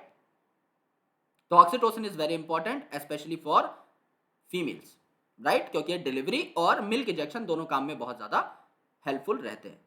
दूसरी जो चीज है इसे आप बोलते हैं वेसोप्रेसिन और इसे आप बोलते हैं एंटी डायूरेटिक हार्मोन। इस हार्मोन का नाम आपने पक्का सुना होगा because we have already done a small introduction, we have already taken a small introduction of this hormone in excretory chapter। वहां पर हमने रास मैकेनिज्म पढ़ा था, रेनिन एंजियोटेंसिन एल्डोस्टेरॉन सिस्टम, और उससे रिलेटेड काफी सारी बातें हुई थी। वहां पर हमने देखा था कि एडीएच जो है एंटी डायूरेटिक हार्मोन, ये आपके पानी को लॉस नहीं होने देता। एंटी मतलब अपोजिट, डायूरेटिक मतलब डायूरेसिस यानी वाटर का लॉस, यानी बार बार सूसू आना।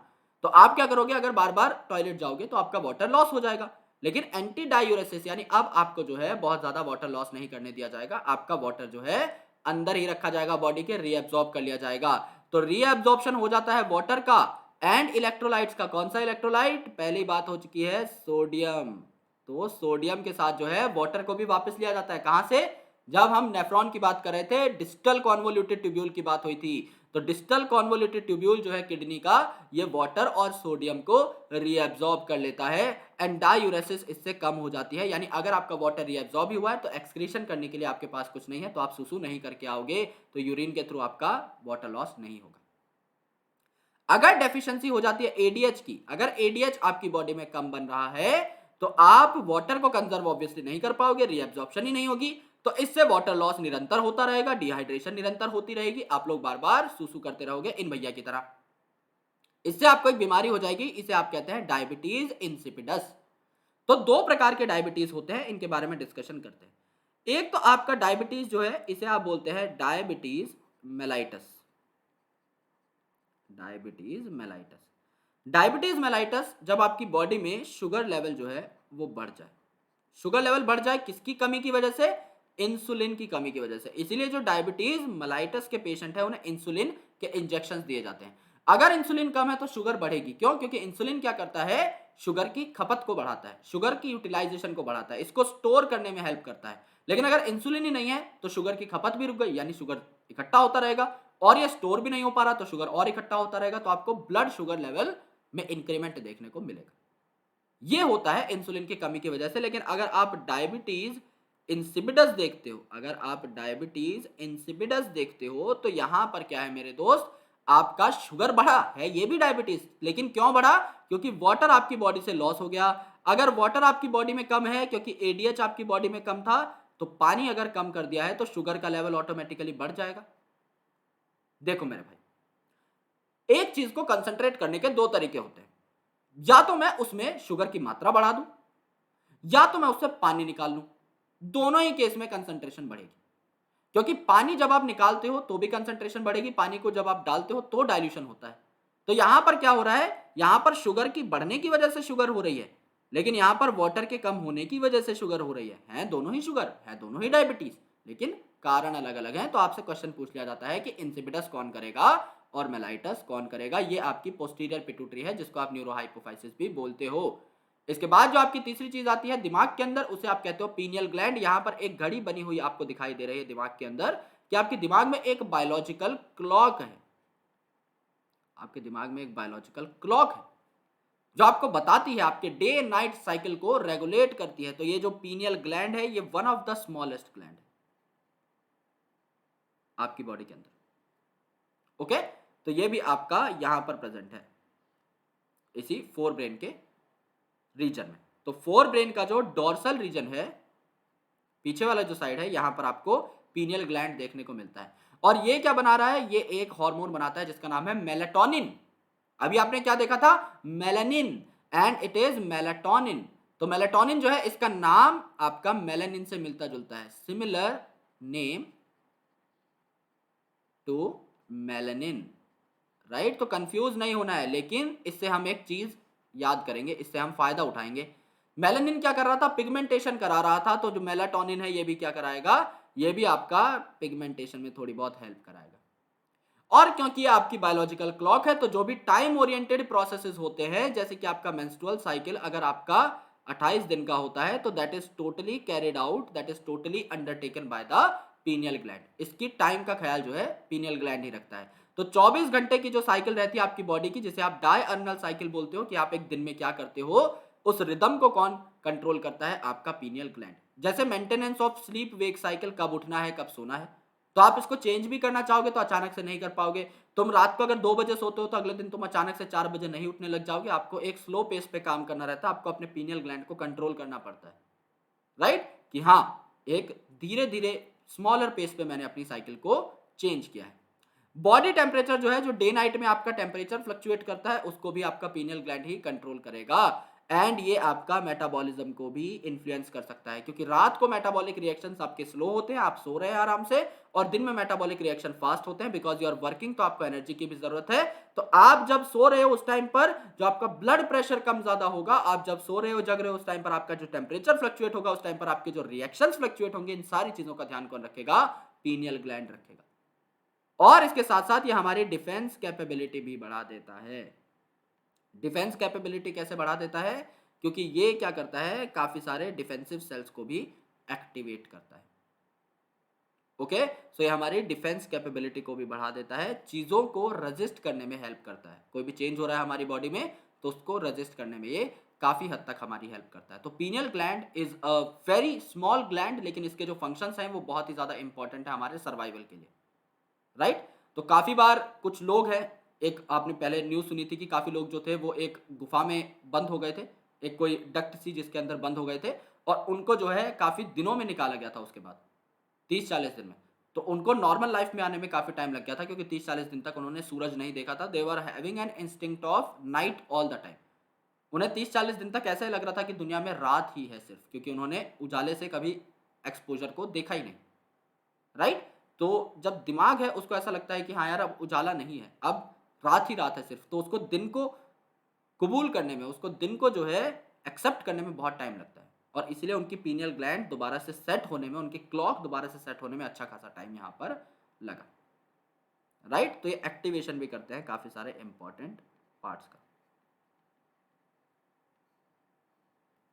That's why they are critical.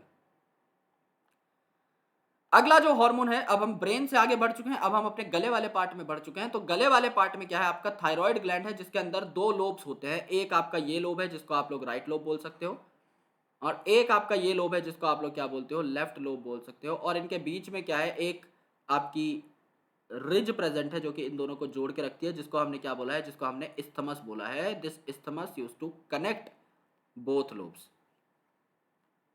ये दोनों लोब्स को कनेक्ट करने का काम करती है। तो ये जो है, जो आप सामने की साइड से देखोगे तो आपको थायराइड दिखाई देगा, और अगर आप इस पर्टिकुलर ग्लैंड को पीछे की साइड से देखोगे, डोर्सल साइड पे, तो आपको पैराथायराइड दिखाई देंगे। यानी थायराइड ग्लैंड जो है ये आपका वेंट्रल साइड में प्रेजेंट है, बॉडी के आगे वाले पार्ट में आपका थायराइड है, लेकिन पीछे की साइड में, इसी थायराइड के पीछे आपको चार छोटे छोटे गोले दिखाई देंगे, जो कि क्या है, पैराथायराइड ग्लैंड है। ओके, तो अब इसके बारे में थोड़ी सी चर्चा कर लेते हैं। It includes two lobes, right और लेफ्ट लोब है यहाँ पर, और ईदर साइड ऑफ ट्रैकिया में ये प्रेजेंट है, क्योंकि इसके बीच से क्या जा रहा है, इसके बीच से आपका ट्रैकिया जा रहा है। इसको भी हम लोग नोट कर सकते हैं, ये आपका ट्रैकिया है जो कि हमें अलग से दिखाई दे रहा है। तो ट्रैकिया के दोनों साइड जो है ये एक्सटेंडेड पार्ट्स हमें दिखाई देते हैं, which are called as thyroid lobes. और ये जो लोब्स है ये इंटरकनेक्ट होते हैं एक इस्थमस नाम की कनेक्टिव टिश्यू के फ्लैप से।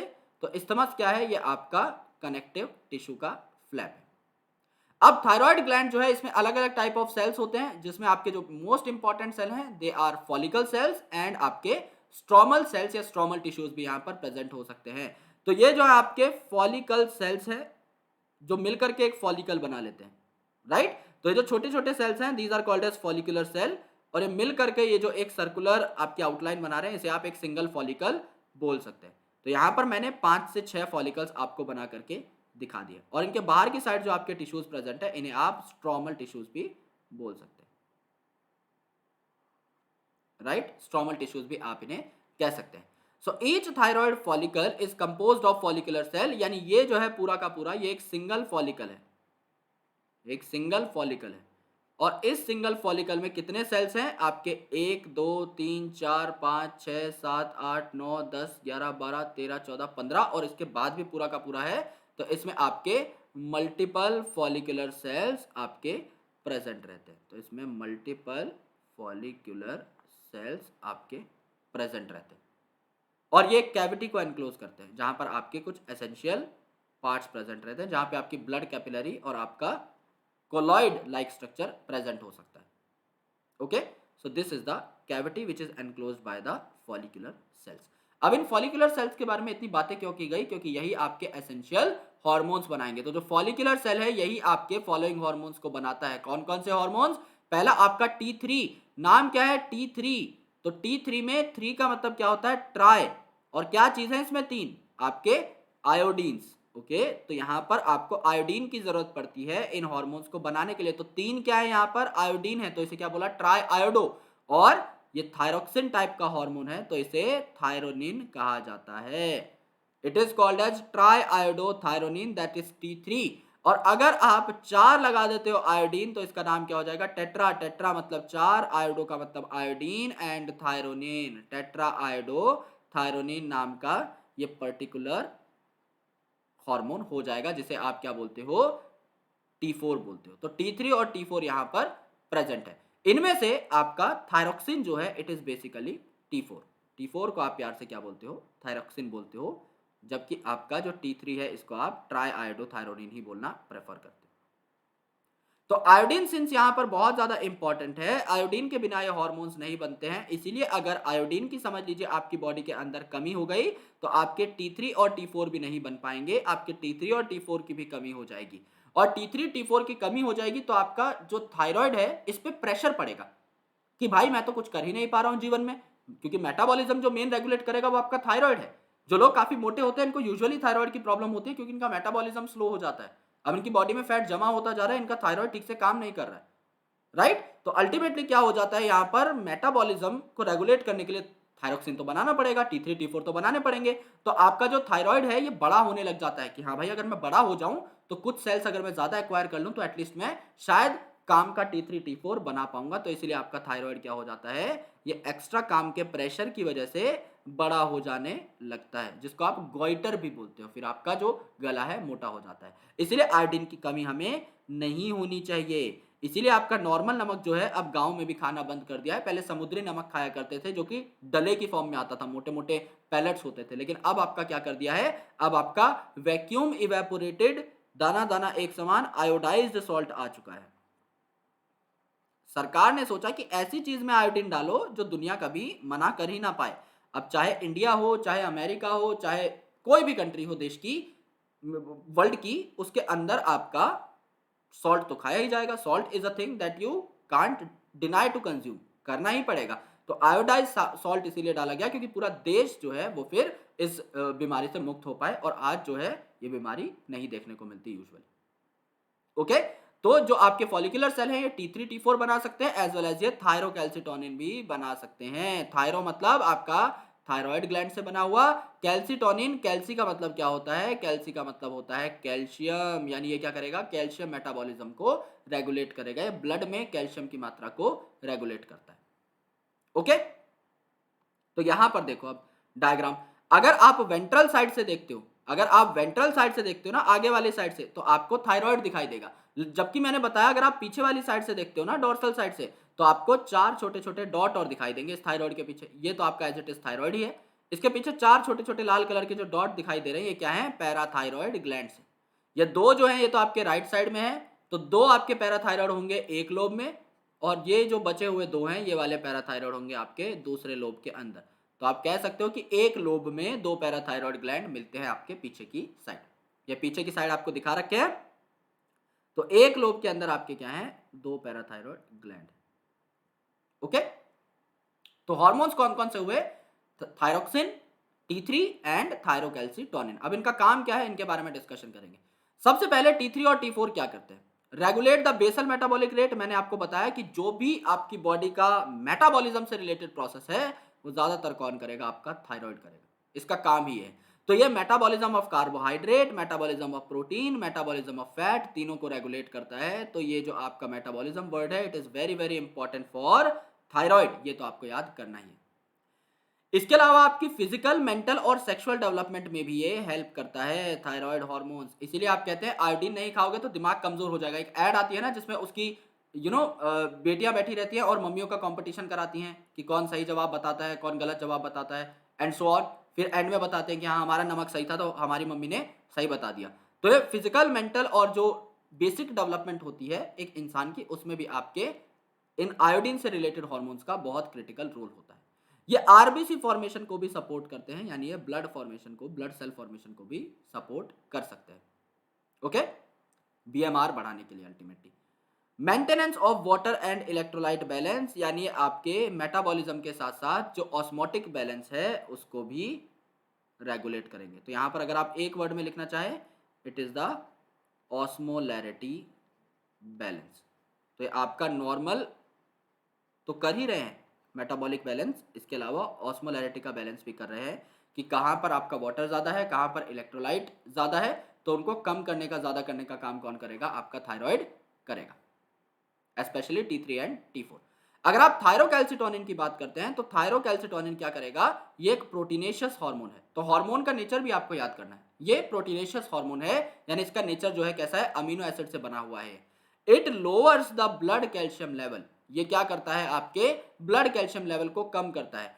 कैल्शियम को ब्लड में कम कैसे करेगा, कैल्शियम को ब्लड में कम कैसे करेगा, या तो इसको बेसिकली आपकी बोन में भेज देगा, तो कैल्शियम डिपॉजिट कर देगा तो आपकी बोन में चला जाएगा यहां से आपका कैल्शियम, और या तो इसको किडनी में रिब्जॉर्ब करा देगा।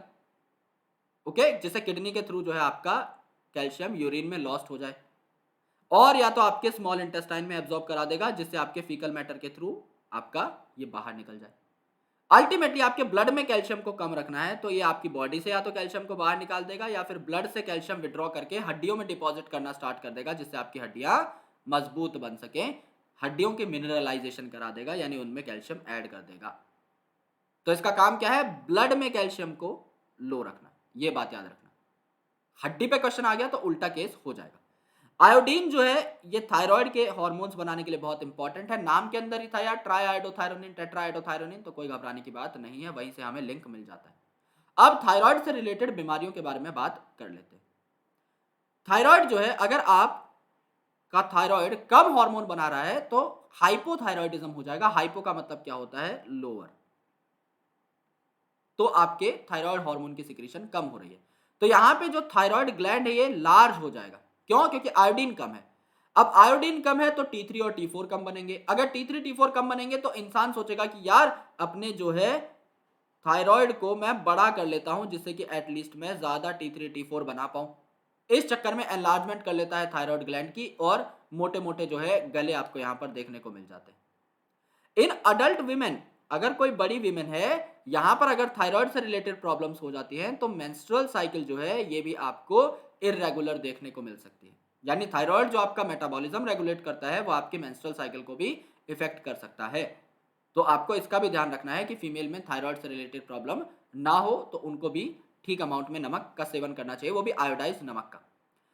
हाइपोथायरॉयडिज्म अगर हो जाता है किसी फीमेल को प्रेगनेंसी के दौरान, तो अल्टीमेटली उसकी बॉडी का मेटाबॉलिज्म डिस्टर्ब हो जाएगा, और बेबी जो है उसके अंदर भी ठीक से न्यूट्रिएंट्स नहीं जा पाएंगे, तो baby will be suffering from cretinism, क्योंकि बेबी को स्टार्टिंग से ही अच्छे न्यूट्रिएंट्स नहीं मिले हैं और आयोडीन की भी कमी है। तो जो मेंटल रिटार्डेशन है, क्योंकि आपकी फिजिकल और मेंटल हेल्थ के लिए और डेवलपमेंट के लिए बहुत इंपॉर्टेंट है आपका आयोडीन, यहाँ पर अगर स्टार्टिंग से ही T3 T4 कम है तो मेंटल रिटार्डेशन उनको हो जाएगी, इंटेलिजेंस से रिलेटेड प्रॉब्लम होंगी, एबनॉर्मल स्किन होगी, और जो बच्चे आपके डेफ और म्यूट पैदा होते हैं, यानी जो बोल या सुन नहीं सकते, उनकी भी बेसिक जो वजह है ये थायराइड ही है।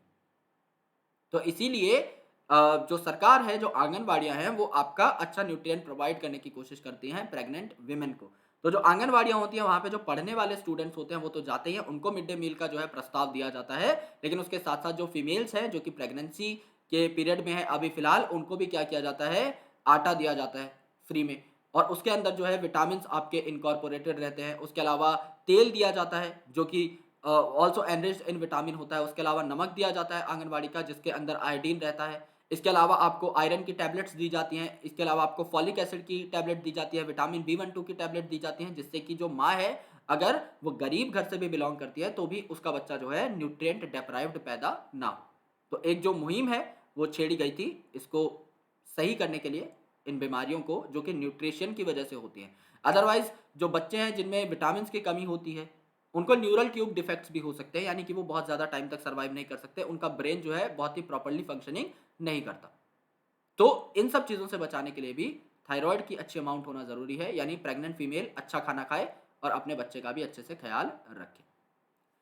Abnormal increase in thyroid hormone resulting in adverse effect on the physiological activity, इसे क्या कहा जाता है, हाइपरथायरॉयडिज्म कहा जाता है। हाइपरथायरॉयडिज्म में हाइपर का मतलब क्या होता है, ज्यादा, यानी मोर। यहां पर आपका थायराइड हार्मोन जो है ज्यादा बनेगा। अब इससे क्या प्रॉब्लम है, it is cause due to the development of nodules और कैंसर इन थायराइड। यहां पर अगर आप नोड्यूल्स देख पा रहे हैं तो ये क्या है, आपका कैंसर है थायराइड ग्लैंड का। ये आपका एक लोब है, ये आपका दूसरा लोब है, और इसके बीच में क्या प्रेजेंट है, आपका इस्थमस प्रेजेंट है, कनेक्टिंग टिश्यू का एक लेयर प्रेजेंट है। तो ह्यूमन थायराइड में आपको कैंसर दिखाया गया है। तो कैंसर कब हो जाता है, जब आपके सेल्स बहुत ज्यादा तेजी से डिवाइड करते हैं। तो यहां पर भी सेल्स बहुत ज्यादा हो चुके हैं, ये सारे के सारे ही अगर थायराइड हार्मोन बनाना स्टार्ट करेंगे तो क्या हो जाएगा, बहुत ज्यादा अमाउंट हो जाएगा थायराइड का। और इसी से आपका एक्सोप्थेल्मिक गॉइटर भी होता है।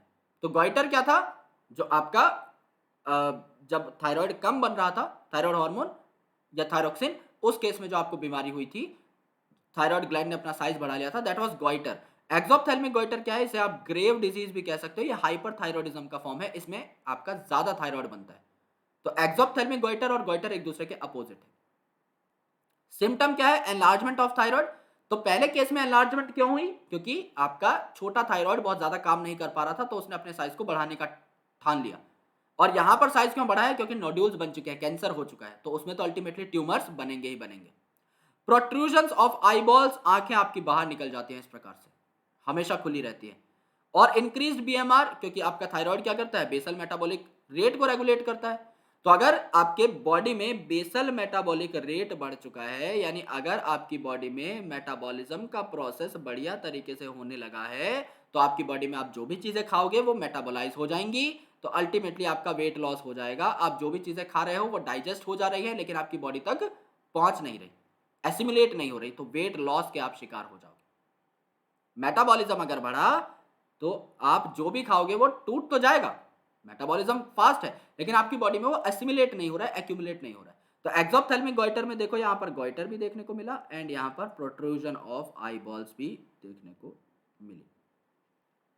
तो ये जो मैडम है इनको एक्सोप्थेल्मिक गॉइटर है, यानी क्या है आपकी हाइपर सिक्रीशन। जबकि अगर आप सिर्फ गॉइटर लिखते हो तो यहाँ पर क्या हो जाएगा, हाइपो सिक्रीशन हो जाएगा। तो एक्सोप्थेल्मिक क्वेश्चन में मेंशन है कि नहीं वो देखना बहुत जरूरी है। नाउ पैराथायरॉइड, तो इनिशियली अगर आप देख रहे थे वेंट्रल साइड से, सामने से देखेंगे अगर आप किसी की बॉडी की एनाटॉमी को ह्यूमन की, तो आपको थायराइड दिखाई देगा, और इसके पीछे अगर आप देखेंगे तो 4 आपको छोटे छोटे डॉट्स दिखाई देंगे विच आर पैराथायरॉइड ग्लैंड। तो ये डॉर्सल यानी पीछे की साइड आपके प्रेजेंट है।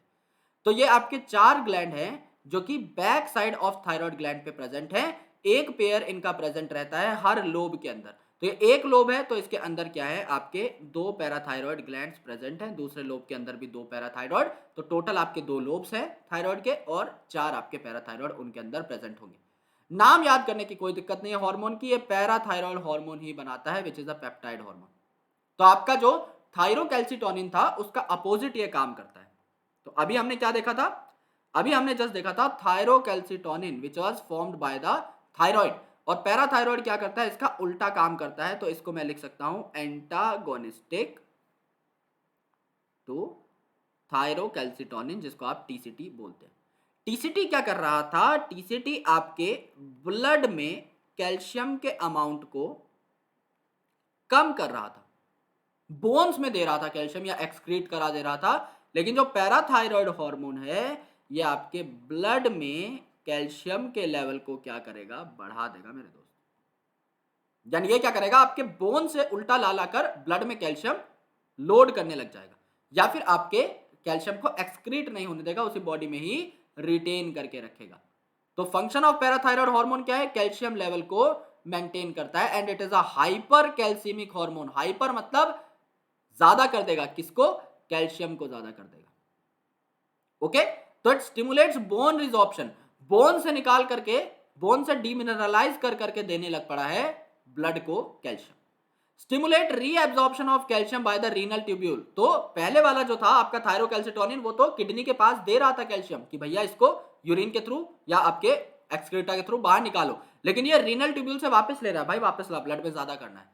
और यहां पर क्या करता है, इंक्रीज करता है कैल्शियम एब्जॉर्प्शन को फ्रॉम डाइजेस्टेड फूड। जो लास्ट केस था थायरोकैल्सिटोनिन, ये आपका दे रहा था एलिमेंट्री कैनाल को कि भाई लेके जाओ इसको बाहर, फीकल मैटर के थ्रू बाहर निकालो, लेकिन यहां पर उल्टा हो गया है।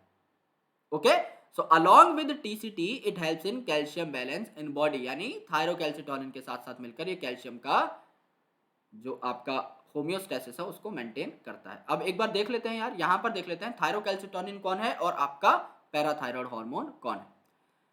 तो कैल्शियम आपका बोन में जा रहा है तो इट इज थायरोकैल्सिटोनिन, क्योंकि आपका ब्लड में कम हो रहा है। अब ब्लड से आपका यहां पर जा रहा है किडनी में, so it is often thyrocalcitonin. और यहां से अगर स्मॉल इंटेस्टाइन में जा रहा है तो आपका क्या है, थायरोकैल्सिटोनिन। ये हमने सही एरो पर निशान लगा दिया है। अब हम ब्लू कलर का एक एरो ले लेते हैं। ओके, ब्लू कलर का एरो लिया, कैल्शियम रीएब्जॉर्प्शन, यानी कि आपका बोन से निकल करके ब्लड में आया, ब्लड में अगर बढ़ रहा है तो पैराथायरॉइड हार्मोन। अगर आपका किडनी से निकल करके यानी रीनल ट्यूब्यूल से रीएब्जॉर्ब होकर के ब्लड में आ गया तो दोबारा ब्लड में बढ़ रहा है पीटीएच। और आपका एब्जॉर्ब हो चुका था ये इनटू ब्लड, अब ये स्मॉल इंटेस्टाइन से वापस आ जा रहा है ब्लड के अंदर, ब्लड के अंदर एब्जॉर्ब हो रहा है, तो दिस इज ऑल्सो पीटीएच। तो आपको पता लग गया कि जो ब्लू से हमने बनाया है ये है आपका पीटीएच। तो ये क्या करता है, ब्लड में कैल्शियम को ब्लड में बढ़ाता है। ओके, जबकि हमने जो काले कलर से बनाया है ये क्या है आपका थायरोकैल्सिटोनिन, ये कैल्शियम को ब्लड में कम कर देता है। तो इस एक ही डायग्राम से आपको पूरा का पूरा कैल्शियम होम्योस्टेसिस समझ में आ गया होगा। बहुत ही आसान है ये topic, since we have done the comparison, तो हमें पता लग गया कि ये क्या है, आपके एंटागोनिस्टिक होते हैं, यानी ये जो दो हार्मोन है ये एक दूसरे के अपोजिट होते हैं, right. Now let's talk about thymus. अब हम गले से भी नीचे आ चुके हैं, अब हम आ चुके हैं लंग्स के बीच वाले रीजन पे, यहां पर in this solar plexus part, इसे आप क्या बोलते हैं, थाइमस बोलते हैं। ये वाला आपका थाइमस ग्लैंड है। तो यहां पर आप लंग्स को देख रहे हो, this is the first lung जो कि आपका 3 लोब्ड है, 1 2 3। यहां पर जो है आप सेकंड लंग देख रहे हो जो कि 1 2 लोब्ड है। यहां पर इनके बीच में ये वाला जो पार्ट है, ये जो फंसा हुआ पार्ट है इन लंग्स के बीच में, इसे आपने क्या बोला है, इसे आपने थाइमस बोल दिया है। ओके, इसे आपने थाइमस बोल दिया है। तो thymus gland is a lobular structure, यानी इसके अंदर भी लोब प्रेजेंट रहते हैं, जैसे कि यहां पर आपका राइट लोब है, यहां पर आपका लेफ्ट लोब है। तो यहां पर क्या है, it is a lobular structure, यानी इसके अंदर भी राइट और लेफ्ट लोब्स प्रेजेंट होते हैं, जैसे कि आपके थायराइड के अंदर थे। The structure is located between the lungs, तो इन बिटवीन लंग्स है, ये चीज हमने देख ली, बिटवीन लंग्स, ये तो हमें पता है। लेकिन it is present behind the sternum, ये जो आपकी आगे की हड्डी है इसके ऊपर तो स्किन लगी हुई है सिर्फ, तो इसके नीचे ही होगा, ये तो बात कॉमन सेंस है, ये तो हमें याद हो जाएगी। लेकिन on the ventral side of aorta, यानी कि आपका स्टर्नम है, उसके पीछे आपका क्या है, आपका थाइमस है, और उसके पीछे आपकी एरोटा है। यानी अगर आप ये अपनी पीठ बनाओ और यहां पर आप अपनी छाती बनाओ, यहां पर आप अपनी छाती बनाओ, तो यहां पर क्या है, ये आपकी बैक है और ये आपकी क्या है, चेस्ट है। तो चेस्ट में सबसे आगे कौन देखने को मिला, सबसे आगे देखने को मिला आपको स्टर्नम, ये हड्डी है आपकी चेस्ट वाली ना, तो आपको स्टर्नम देखने को मिला, स्टर्नम है। तो अब स्टर्नम के पीछे प्रेजेंट रहेगा ये, लेकिन आपका ventral side of aorta, aorta के आगे प्रेजेंट रहेगा, तो आपका एरोटा इससे भी पीछे की साइड प्रेजेंट है, एरोटा इससे भी पीछे की साइड प्रेजेंट है, और इनके बीच में क्या प्रेजेंट रहेगा, इनके बीच में प्रेजेंट रहेगा आपका थाइमस, इनके बीच में क्या प्रेजेंट रहेगा, थाइमस प्रेजेंट रहेगा, राइट। ये आपको यहां पर याद करना है। It secrete thymosins which are peptide hormones, यानी आपके प्रोटीनेशियस हार्मोन थाइमोसिन्स को सिक्रेट करते हैं। अब थाइमोसिन्स करते क्या है, पहली बात तो थाइमस जो है, इट इज अ प्लेस जहां पर आपकी टी लिम्फोसाइट की डिफरेंशिएशन होती है, यानी जो आपके टी लिम्फोसाइट है, बी और टी लिम्फोसाइट के बारे में आपने पढ़ा होगा, बी सेल्स और टी सेल्स, जो कि आपके इम्यूनिटी प्रोवाइड करने में हेल्प करते हैं। तो डिफरेंशिएशन जो है टी लिम्फोसाइट की, जो सेल मीडिएटेड इम्यूनिटी प्रोवाइड करती है, ये आपकी यहीं पर होगी थाइमस के अंदर। एज वेल एज ये एंटीबॉडी प्रोडक्शन, जो कि सबसे इंपॉर्टेंट टूल है आपके इम्यूनिटी का, इस टाइप की वाई शेप जो आपकी एंटीबॉडीज होती हैं, ये सबसे इंपॉर्टेंट टूल है इम्यूनिटी का, ये भी आपकी किसकी मदद से बनती है, आपकी थाइमोसिन्स की मदद से बनती है। तो जो आपके टी सेल्स होते हैं ना, ये टी सेल्स क्या प्रोवाइड करते हैं, टी सेल्स आपके प्रोवाइड करते हैं cell mediated immunity, cell mediated immunity, जो ऑर्गन ट्रांसप्लांट वगैरह में काम आने वाले इम्यूनिटी है ना, कि आप किसी और का ऑर्गन नहीं लेते तो आपकी बॉडी किसी फॉरेन पार्टिकल को देखती है तो अटैक कर देती है, और सेल मीडिएटेड इम्यूनिटी है जो सेल के थ्रू होती है। लेकिन जो आपके बी सेल है मेरे दोस्त, ये क्या करते हैं, ये आपके ह्यूमोरल इम्यूनिटी प्रोवाइड करते हैं। ह्यूमोरल मतलब ह्यूमर के अंदर, यानी किसी फ्लूइड के अंदर, जैसे कि आपका ब्लड है, तो आपकी एंटीबॉडीज किसके थ्रू ट्रेवल करती है, antibodies use to travel via blood only, तो ब्लड के थ्रू ट्रेवल कर रही है, and blood is your main humour of body, तो इसलिए इसे ह्यूमरल इम्यूनिटी बोला जाता है। तो टी सेल्स का बनना तो पूरा का पूरा थाइमस पे डिपेंड करता है, यहीं पर डिफरेंशिएशन होगी टी लिम्फोसाइट की, और बी सेल्स जो होते हैं, इनके प्लाज्मा सेल जो एंटीबॉडी बनाएंगे, उनके अंदर भी कौन हेल्प करेगा, आपका थाइमस ग्लैंड हेल्प करेगा। That's why it is very very critical. Thymus gland की एक खास बात यह है कि ये रेग्रेस होता रहता है, ये आपका कमजोर होता रहता है एज के साथ साथ। तो अभी कोविड का टाइम चल रहा है, तो आपको पता है कि ओल्ड जो इंडिविजुअल्स हैं उनमें आपका इम्यूनिटी कम होती है। क्यों कम होती है, क्योंकि थाइमोसिन जो है कम बनते हैं, और थाइमोसिन कम है तो थाइमोसिन की वजह से आपके टी सेल्स तो बनना बंद हो जाएंगे, एंड बी सेल जो है, जो कि एंटीबॉडी बना रहे थे, उनकी भी एक्टिवेशन नहीं हो पा रही है, तो इम्यून रिस्पॉन्स जो है आपके बूढ़े लोगों में कम होता है, और वो बात बात पे बीमार पड़ जाते हैं। क्योंकि अगर आप थाइमस की मॉर्फोलॉजी देखें, तो जब आप पैदा हुए थे तो आपके अंदर ये पूरा पिंक कलर का था, यानी कि आपके अंदर बहुत ज्यादा जो है इम्यूनिटी है। लेकिन इसके बाद अगर आप देखेंगे यहां पर, तो आपका व्हाइट कलर का रीजन जो है, यानी आपका कॉर्टिकल जो रीजन है, ये झड़ना स्टार्ट हो गया, ओके, फिर आपका थाइमस का एक छोटा सा पैच बचा है, फिर अल्टीमेटली आप 50 साल के हो जाओगे तो और पैची इस प्रकार से आपके थाइमस के सेल्स प्रेजेंट होंगे, और 70 साल के हो जाओगे तो और कम। तो अल्टीमेटली क्या होगा, आपकी पेरीफेरी से ये चीजें रेग्रेस होने लग जाती हैं और इसीलिए बूढ़े लोग ज्यादा बीमार पड़ना स्टार्ट हो जाते हैं। तो थाइमस जो है एज के साथ क्या होता जाएगा, छोटा होता जाएगा, इसके सेल्स कम होते जाएंगे। ये चीज एक परम प्रमाणित सत्य है, इसको हम झुटला नहीं सकते, और ये चीज हमने अपनी डेली लाइफ में नोटिस भी करी होगी। अब बात करते हैं एड्रिनल ग्लैंड की। एड्रिनल ग्लैंड क्या है, एड्रिनल ग्लैंड आपका ताज है किडनी का, और ये फैटी टिश्यू की हेल्प से आपका कनेक्टेड होता है किडनी के टॉप से। तो आपकी बॉडी में दो किडनीज हैं, तो जाहिर सी बात है दो किडनीज के ऊपर आपके दो एड्रिनल ग्लैंड प्रेजेंट रहेंगे on both the sides of your body.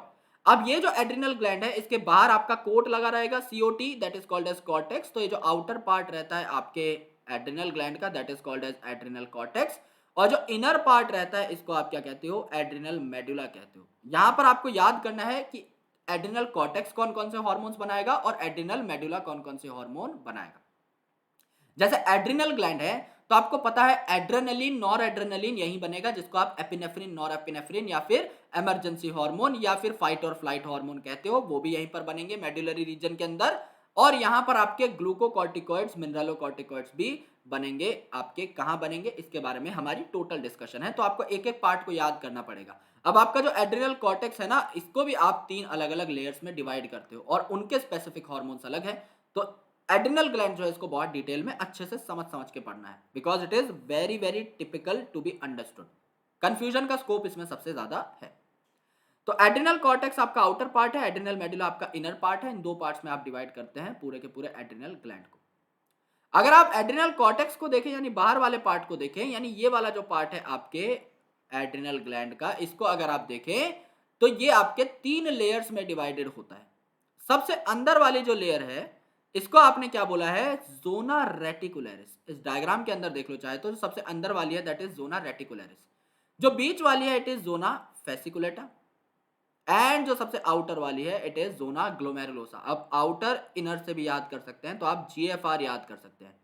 GFR क्या था आपका, ग्लोमेरुलर फिल्ट्रेशन रेट, राइट। तो यहां पर क्या है, ग्लोमेरुलर फिल्ट्रेशन रेट, तो इससे क्या याद करोगे, ग्लोमेरुलोसा आपका सबसे बाहर, फेसिकुलेटा बीच में, और रेटिकुलरिस सबसे अंदर की साइड। और सबसे अंदर इनके भी अंदर क्या प्रेजेंट रहेगा, एड्रिनल मेडुला प्रेजेंट रहेगा, एड्रिनल मेडुला प्रेजेंट रहेगा। Okay, now this diagram want to tell a lot of things. यहां पर देखो आपका कैप्सूल है, इसके बाद देन कॉर्टेक्स, देन मेडुला। अब जो कॉर्टेक्स है इसको आपने तोड़ दिया है तीन पार्ट्स में, तो this is G that is glomerulosa, this is F that is fasciculata, and this is R that is reticularis. इसके नीचे मेडुला प्रेजेंट है। तो जीएफआर नाम की जो ट्रिक थी यह हमारी काम कर गई, आउटर टू इनर। ओके, यहां पर भी है आपका GFR, ग्लोमेरुलोसा, फेसिकुलेटा, रेटिकुलरिस। बार बार इसलिए बोल रहा हूं क्योंकि तीनों नाम याद करना इंपॉर्टेंट है, वो भी एक सीक्वेंस के अंदर, ये आपके कॉर्टिकल रीजन के पार्ट है। और इसके बाहर जो लेयर है that is called as capsule, और अंदर जो सबसे रीजन है that is called as medulla. Okay, very very important it is. तो अब ये बनाते क्या क्या है इनके बारे में हम डिस्कशन करेंगे। तो जो आपका एड्रिनल कॉर्टेक्स है ये कॉर्टिकॉइड हार्मोन बनाएगा। जाहिर सी बात है अगर ये कॉर्टेक्स है तो इसमें कॉर्टिकॉइड वर्ड फिट बैठ रहा है। इनिशियल चार अल्फाबेट तो 100% सेम है। तो ये जो हार्मोन बनाता है एड्रिनल कॉर्टेक्स, इन्हें कॉर्टिकॉइड हार्मोन्स बोलते हैं, जैसे कि ग्लूकोकॉर्टिकॉइड। ग्लूकोकॉर्टिकॉइड, ग्लूको का मतलब ग्लूकोज यानी शुगर, तो ये क्या करेगा, शुगर लेवल को कंट्रोल करेगा आपकी बॉडी के अंदर। ग्लूकोकॉर्टिकॉइड जैसे कि कॉर्टिसोल, आप देखो कॉर्टिकॉइड से वर्ड आ गया कॉर्टिसोल, राइट। तो यहां पर भी कॉर्टी वर्ड आ गया। तो ग्लूकोकॉर्टिकॉइड कौन है, कॉर्टिसोल। मिनरलोकॉर्टिकॉइड यानी आपकी बॉडी में जो मिनरल की अमाउंट है इनको, यानी ऑस्मोटिक बैलेंस को कौन कंट्रोल करेगा, आपका मेनली एल्डोस्टेरॉन। ये मेन आपका मिनरलोकॉर्टिकॉइड है। और आपके एंड्रोजेनिक कॉर्टिकॉइड्स भी प्रेजेंट होते हैं। Androgenic, andro is a word related to male and genic simply means generation. तो कुछ ऐसे कॉर्टिकॉइड्स जो मेल के अंदर प्रोमिनेंट होते हैं, राइट। तो ग्लूकोकॉर्टिकॉइड सबसे इंपॉर्टेंट कौन है, कॉर्टिसोल। मिनरलोकॉर्टिकॉइड कौन है, आपका एल्डोस्टेरॉन, एंड आपका एंड्रोजेनिक कॉर्टिकॉइड्स यहां पर बन सकते हैं। कॉर्टिकॉइड की एक जो रीच है वो एड्रिनल कॉर्टेक्स के अंदर हम देखने वाले हैं। तो एड्रिनल कॉर्टेक्स पहली बात तो करेगा क्या क्या, तीन अलग अलग टाइप के हार्मोन्स बना रहा है, ग्लूकोकॉर्टिकॉइड, मिनरलोकॉर्टिकॉइड और आपके जो एंड्रोजन्स हैं उनसे रिलेटेड कॉर्टिकॉइड्स। तो ग्लूकोकॉर्टिकॉइड शुगर के लेवल को कंट्रोल कर रहा है और मिनरलोकॉर्टिकॉइड आपके वाटर के और आयंस के लेवल को यानी मिनरल्स के लेवल को कंट्रोल कर रहा है, यानी ये शुगर और वाटर मिनरल होम्योस्टेसिस को मेंटेन करने का काम करते हैं। कौन? एड्रिनल कॉर्टेक्स के हार्मोन, ये याद रखना। तो जो ग्लूकोकॉर्टिकॉइड है, एग्जांपल इसका कॉर्टिसोल है, ये क्या करता है? कार्बोहाइड्रेट मेटाबॉलिज्म करता है, इसीलिए नाम ग्लूकोकॉर्टिकॉइड है। Glucose is a carbohydrate. तो यहां पर ये क्या करेगा? यहां पर ये ग्लूकोनियोजेनेसिस को बढ़ावा देगा। ग्लूकोनियोजेनेसिस मतलब आपका यहां पर जो है न्यू न्यू चीजों से आपका ग्लूकोज बन रहा है, राइट? तो यहां पर ग्लूकोज बनेगा नए नए रिसोर्सेज से, यानी नॉन कार्बोहाइड्रेट रिसोर्सेज से। नियो का मतलब क्या होता है? नियो का मतलब होता है न्यू रिसोर्सेज। देखो, अगर आप कार्बोहाइड्रेट से कार्बोहाइड्रेट बना रहे हो तो कौन सी बड़ी बात है? न्यू रिसोर्सेज से यानी नॉन कार्बोहाइड्रेट रिसोर्सेज से अगर आप बना रहे हो शुगर, तो वो आपका ग्लूकोनियोजेनेसिस कहलाता है। और नया नया ग्लूकोज अगर बनेगा तो वो ग्लाइकोजन में जाकर के स्टोर हो जाएगा, ग्लाइकोजन की फॉर्म में स्टोर हो जाएगा। तो आप क्या कर रहे हो? आप लिपिड को तो तोड़ रहे हो, लाइपोलाइसिस कर रहे हो, प्रोटीन को तोड़ रहे हो, प्रोटियोलाइसिस कर रहे हो, लेकिन आप ग्लूकोज और ग्लाइकोजन बना रहे हो क्योंकि आप चाहते हो कि आपकी बॉडी के अंदर ग्लूकोज का लेवल और ग्लाइकोजन का लेवल यानी ओवरऑल शुगर का लेवल बढ़ा रहे, राइट? तो आप क्या कर रहे हो मेरे दोस्त? आप प्रोटीन को तोड़ रहे हो और लिपिड को तोड़ रहे हो, क्योंकि प्रोटीन और लिपिड ही वो सोर्सेज हैं, यही वो नॉन कार्बोहाइड्रेट सोर्सेज हैं जिनसे आप कार्बोहाइड्रेट बनाओगे। तो प्रोटीन कम होगा, प्रोटीन डिग्रेडेशन बढ़ेगी, ओके, एंड आपकी यहां पर देखो लाइपोलिसिस भी बढ़ेगी, और इसके बदले में क्या बन जाएगा? ग्लूकोज बन जाएगा। Inhibit the cellular uptake and utilisation of amino acid. Amino acid की यूटिलाइजेशन कम हो जाएगी, क्यों? क्योंकि प्रोटीन टूट रहे हैं। तो आपके प्रोटीन टूटने से क्या बनेगा? अमीनो एसिड ही तो बनेगा। आपके पास ऑलरेडी प्रोटीन तोड़ने की मशीनरी प्रेजेंट है, आपको नए अमीनो एसिड नहीं चाहिए, क्योंकि नए अमीनो एसिड की जरूरत कब पड़ती है? जब आप प्रोटीन बनाते हो। यहाँ पे तो उल्टा हो रहा है, यहाँ तो आप प्रोटीन को तोड़ रहे हो, तो आपको अमीनो एसिड की कोई खास जरूरत नहीं। It maintains the cardiovascular system and kidney function. ये आपके हार्ट और किडनी के फंक्शन को भी रेगुलेट करने का काम करता है, वहां पर भी ये शुगर लेवल को कंट्रोल करता है। Cortisol stimulates RBC production. RBC production में भी ये काफी ज्यादा हेल्प करता है। Blood production, blood cell production में भी हेल्प करता है, okay. It produce anti inflammatory reaction and suppresses immune response. ये इम्यून सिस्टम को थोड़ी देर के लिए सप्रेस कर देता है और इन्फ्लेमेट नहीं होने देता। यानी अगर आपको कोई एलर्जी हुई है तो आपकी बॉडी एक रिस्पॉन्स जनरेट करती है, जिससे कि आपकी बॉडी सूजने लगती है, बड़ी होने लगती है, जिससे कि वहां पर आपके ब्लड सेल्स इकट्ठे हो जाएं और बेहतर तरीके से रिएक्ट कर पाएं। समझ लीजिए आपको कोई चोट लगी है तो वहां पे क्या है? आपकी सूजन आ जाती है, क्योंकि वहां पर सूजन किस वजह से आई है? सेल्स इकट्ठे हो गए कि भाई यहां पर जो है हमारी जरूरत है। तो आपके एंटी इंफ्लामेटरी रिएक्शंस को ये क्या करता है?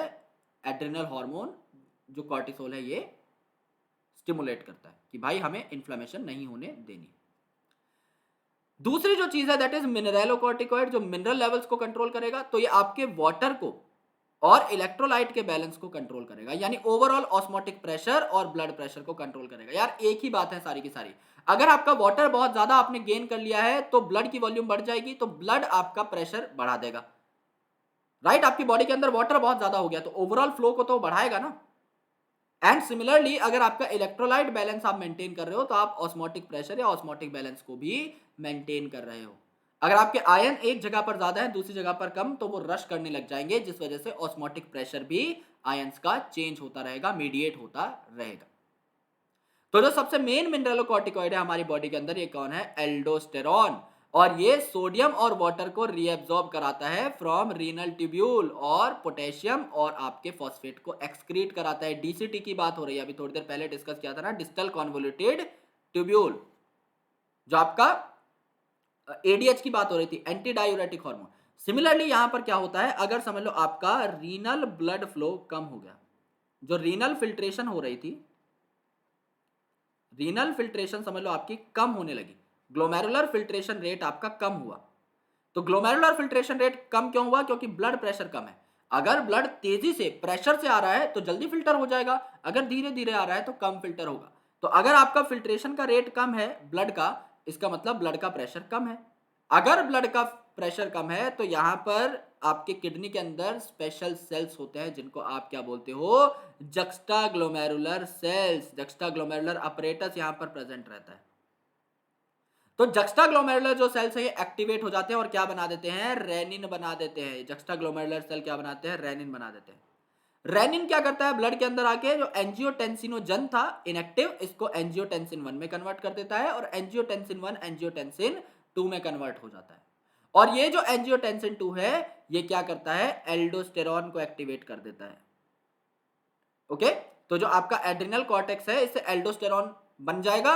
एल्डोस्टेरॉन बन जाएगा तो ये क्या करेगा, ये आपका सोडियम और वाटर को रीएब्सॉर्ब करेगा। अगर आपका सोडियम और वाटर रीएब्सॉर्ब हो गया है तो आपका वाटर रीएब्सॉर्ब हो गया है तो वॉल्यूम बढ़ेगी आपके ब्लड की, ब्लड प्रेशर राइज हो जाएगा।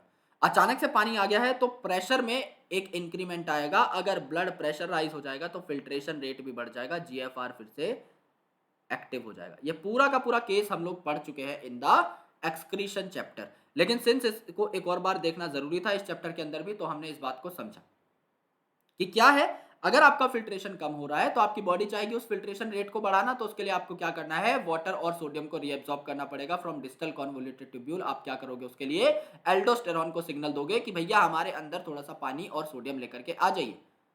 तो ये क्या करेगा, ये बनना स्टार्ट हो जाएगा। लेकिन कैसे बनेगा, इसके लिए चाहिए इसे एंजियोटेंसिन 2, इसीलिए इसे रास मैकेनिज्म बोला था, रास मैकेनिज्म। सबसे पहले रेनिन बना है, सबसे पहले रेनिन बना, ओके, किसने बनाया, जक्स्टाग्लोमेरुलर सेल्स ने।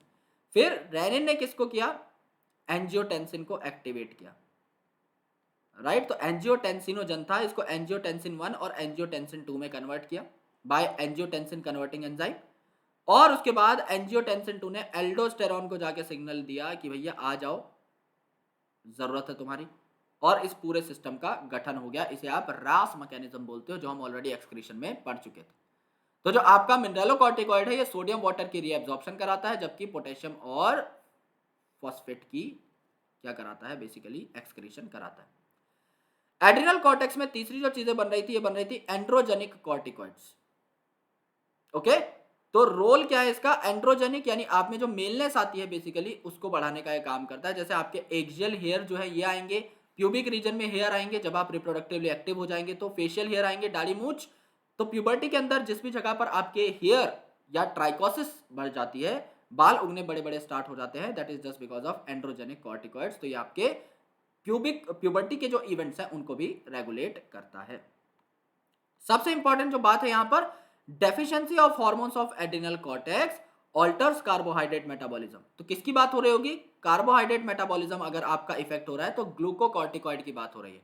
अगर ग्लूकोकॉर्टिकॉइड कम हो जाते हैं तो इससे क्या आ जाएगी, अक्यूट वीकनेस आ जाएगी और फटीग आ जाएगी।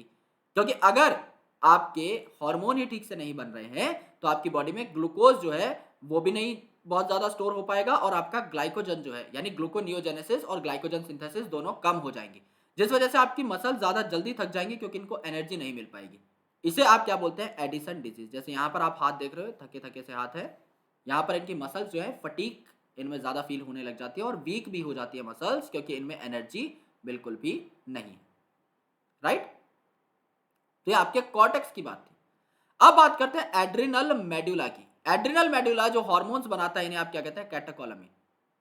जो कॉर्टेक्स था वो क्या बना रहा था, कॉर्टिकल हार्मोन्स या कॉर्टिकॉइड्स, जिनका नाम था मिनरलोकॉर्टिकॉइड, ग्लूकोकॉर्टिकॉइड, राइट। तो कॉर्टेक्स से कॉर्टिकॉइड वर्ड आ रहा था, कॉर्टिसोल वर्ड भी वहीं से आ रहा था।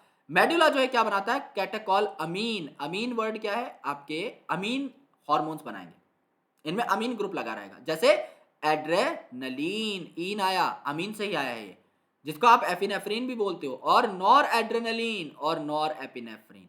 तो कोई नेचर पूछ ले इन हार्मोन्स का तो बता देना, अमीन ग्रुप इनके अंदर प्रेजेंट रहता है। अब एड्रेनलिन नॉर एड्रेनलिन क्या है, चाहे आपको स्ट्रेस हो, चाहे आपको एंजाइटी हो, चाहे आपको फियर हो, चाहे आपको गुस्सा आए, चाहे तुम्हारे पीछे कुत्ता पड़ जाए, जो भी सारी चीजें हैं इनमें क्या है, ये रैपिडली सिक्रीट होंगे इमरजेंसी सिचुएशन के अंदर, इसीलिए इन्हें इमरजेंसी या फाइट और फ्लाइट हार्मोन कहा जाता है। फाइट और फ्लाइट क्यों बोला, या तो अगर तुम किसी से लड़ रहे हो, अगर तुम एक हो और सामने वाला भी एक है, तो तुम उसे 4 घूंसे जरूर मार के आओगे। उस टाइम पर तुम्हारे अंदर पूरी एग्रेशन, पूरा जोश होता है। यू कांट बिकम काम eight the time of fight. तो वहां पर जो हार्मोन्स तुम्हारी हेल्प करते हैं that is adrenaline, nor adrenaline, और तुम हो एक और वो है चार, तो समझदारी इसी में है कि तुम जो है वहां से भाग जाओ अपने लेसेस बांध करके। तो फ्लाइट यानी भागने के टाइम पर भी जब तुम्हारे पीछे कोई कुत्ता वगैरह पड़ जाता है तो भी अगर तुम भागने लग पड़े हो, that is just because of the emergency hormones. तो इमरजेंसी हार्मोन कैसे काम करते हैं? आपकी अलर्टनेस बढ़ा देते हैं, ये आपको क्या करते हैं, एक्टिवेट कर देते हैं कि आपकी जो प्यूपिल्स है वो डायलेट हो जाएंगी, आंख की पुतलियां बड़ी हो जाएंगी, आप चीजों को फोकस से देख पाओगे, आप एक अच्छा डिसीजन ले पाओगे, पाइलो इरेक्शन यानी कि रोंगटे खड़े हो जाएंगे डर के मारे या फिर एक्टिवनेस के मारे, एंड अल्टीमेटली पसीना आने लग जाएगा because you are very active at that point of time, और एकदम एंगर एकदम पीक पे है। हार्ट बीट बढ़ जाएगी, दिल की धड़कन है, क्योंकि तुम्हें एनर्जी की पूरी जरूरत है, तो दिल धड़क धड़क के तुम्हारी बॉडी के अंदर क्या करने लगेगा, रक्त संचार करने लगेगा, जिससे फटाफट तुम्हारी बॉडी के सारे पार्ट्स को ऑक्सीजन मिलना स्टार्ट हो जाए। इसीलिए तुम्हारा हार्ट जो है ये कॉन्ट्रैक्ट करने लगता है और तुम बहुत जल्दी रेस्पायर और ब्रीथ भी करने लगते हो, जिससे कि तुम्हारी बॉडी को एक्सेस एनर्जी मिल जाए। और क्योंकि तुम्हारी बॉडी को एनर्जी चाहिए, तो तुम्हारी बॉडी के अंदर जो ग्लाइकोजन पड़ा हुआ था एज अ कार्बोहाइड्रेट रिजर्व, वो टूट टूट कर तुम्हारी बॉडी में ग्लूकोज बनाने लग जाएगा, और उस ग्लूकोज को तोड़ तोड़ कर तुम लोग क्या करने लग जाओगे, एनर्जी बनाने लग जाओगे। और लिपिड और प्रोटीन अगर समझ लो और कमी पड़ गई है कुछ, तो लिपिड और प्रोटीन भी जो है आपके टूटने लग जाएंगे, और आपको लिपिड और प्रोटीन टूटकर भी अलग अलग पाथवे से एनर्जी देने लग पड़ेंगे। ये आपका एड्रिनल मेडुला का खेल, राइट? ऑलराइट, सो पेनक्रियास के बारे में बात करेंगे यार नेक्स्ट लेक्चर में, which is a composite heterocrine gland, यानी एक्सोक्राइन एंडोक्राइन दोनों होता है, तो इसके बारे में नेक्स्ट लेक्चर में हम लोग बात करेंगे। अभी फिलहाल यहां तक आपको आई होप चीजें बेहतर तरीके से समझ में आ गई होंगी, राइट? क्योंकि अब आपका पेनक्रियास बचा है सिर्फ, पेनक्रियास के बाद आपके टेस्टिस और ओवरीज बची हुई हैं, and after that we will be talking about the mechanism of action of hormone, कि एक प्रोटीन हार्मोन या फिर एक स्टेरॉइड हार्मोन के मैकेनिज्म ऑफ एक्शन में क्या क्या फर्क है, ये दोनों किस हिसाब से आपकी बॉडी में होने वाले प्रोसेसेस को रेगुलेट कर पाते हैं। तो एंडोक्राइन सिस्टम में आई होप एड्रिनल ग्लैंड तक आपको सारी चीजें समझ में आ गई होंगी। They are very basic things. जब आप हॉर्मोन्स को पढ़ते हैं, याद करते हैं, तो काफी सारी नई चीजें आपके दिमाग में जो है आने लग जाती है, and ultimately you will be gaining a good grasp on these topics while you will be solving a lot of questions. तो एनसीईआरटी का एक revision neural control coordination excretion और इस चैप्टर में बार बार बनता है, क्योंकि नाम काफी सारे जो शायद तुमने पहली बार सुने हो, तो इनमें कंफ्यूजन ना हो, इसलिए पहले ही इनको सेग्रीगेट करके ग्रेस्प करना बहुत ज्यादा क्रिटिकल हो जाता है। So thank you so much guys, lots of love, will surely catch you in the next video. जय हिंद, bye bye, take care of yourself, take care of your family, and मिलते हैं अगले लेक्चर के अंदर, जहां पर हम इस टॉपिक को बेहतर तरीके से कवर कर लेंगे। बाय।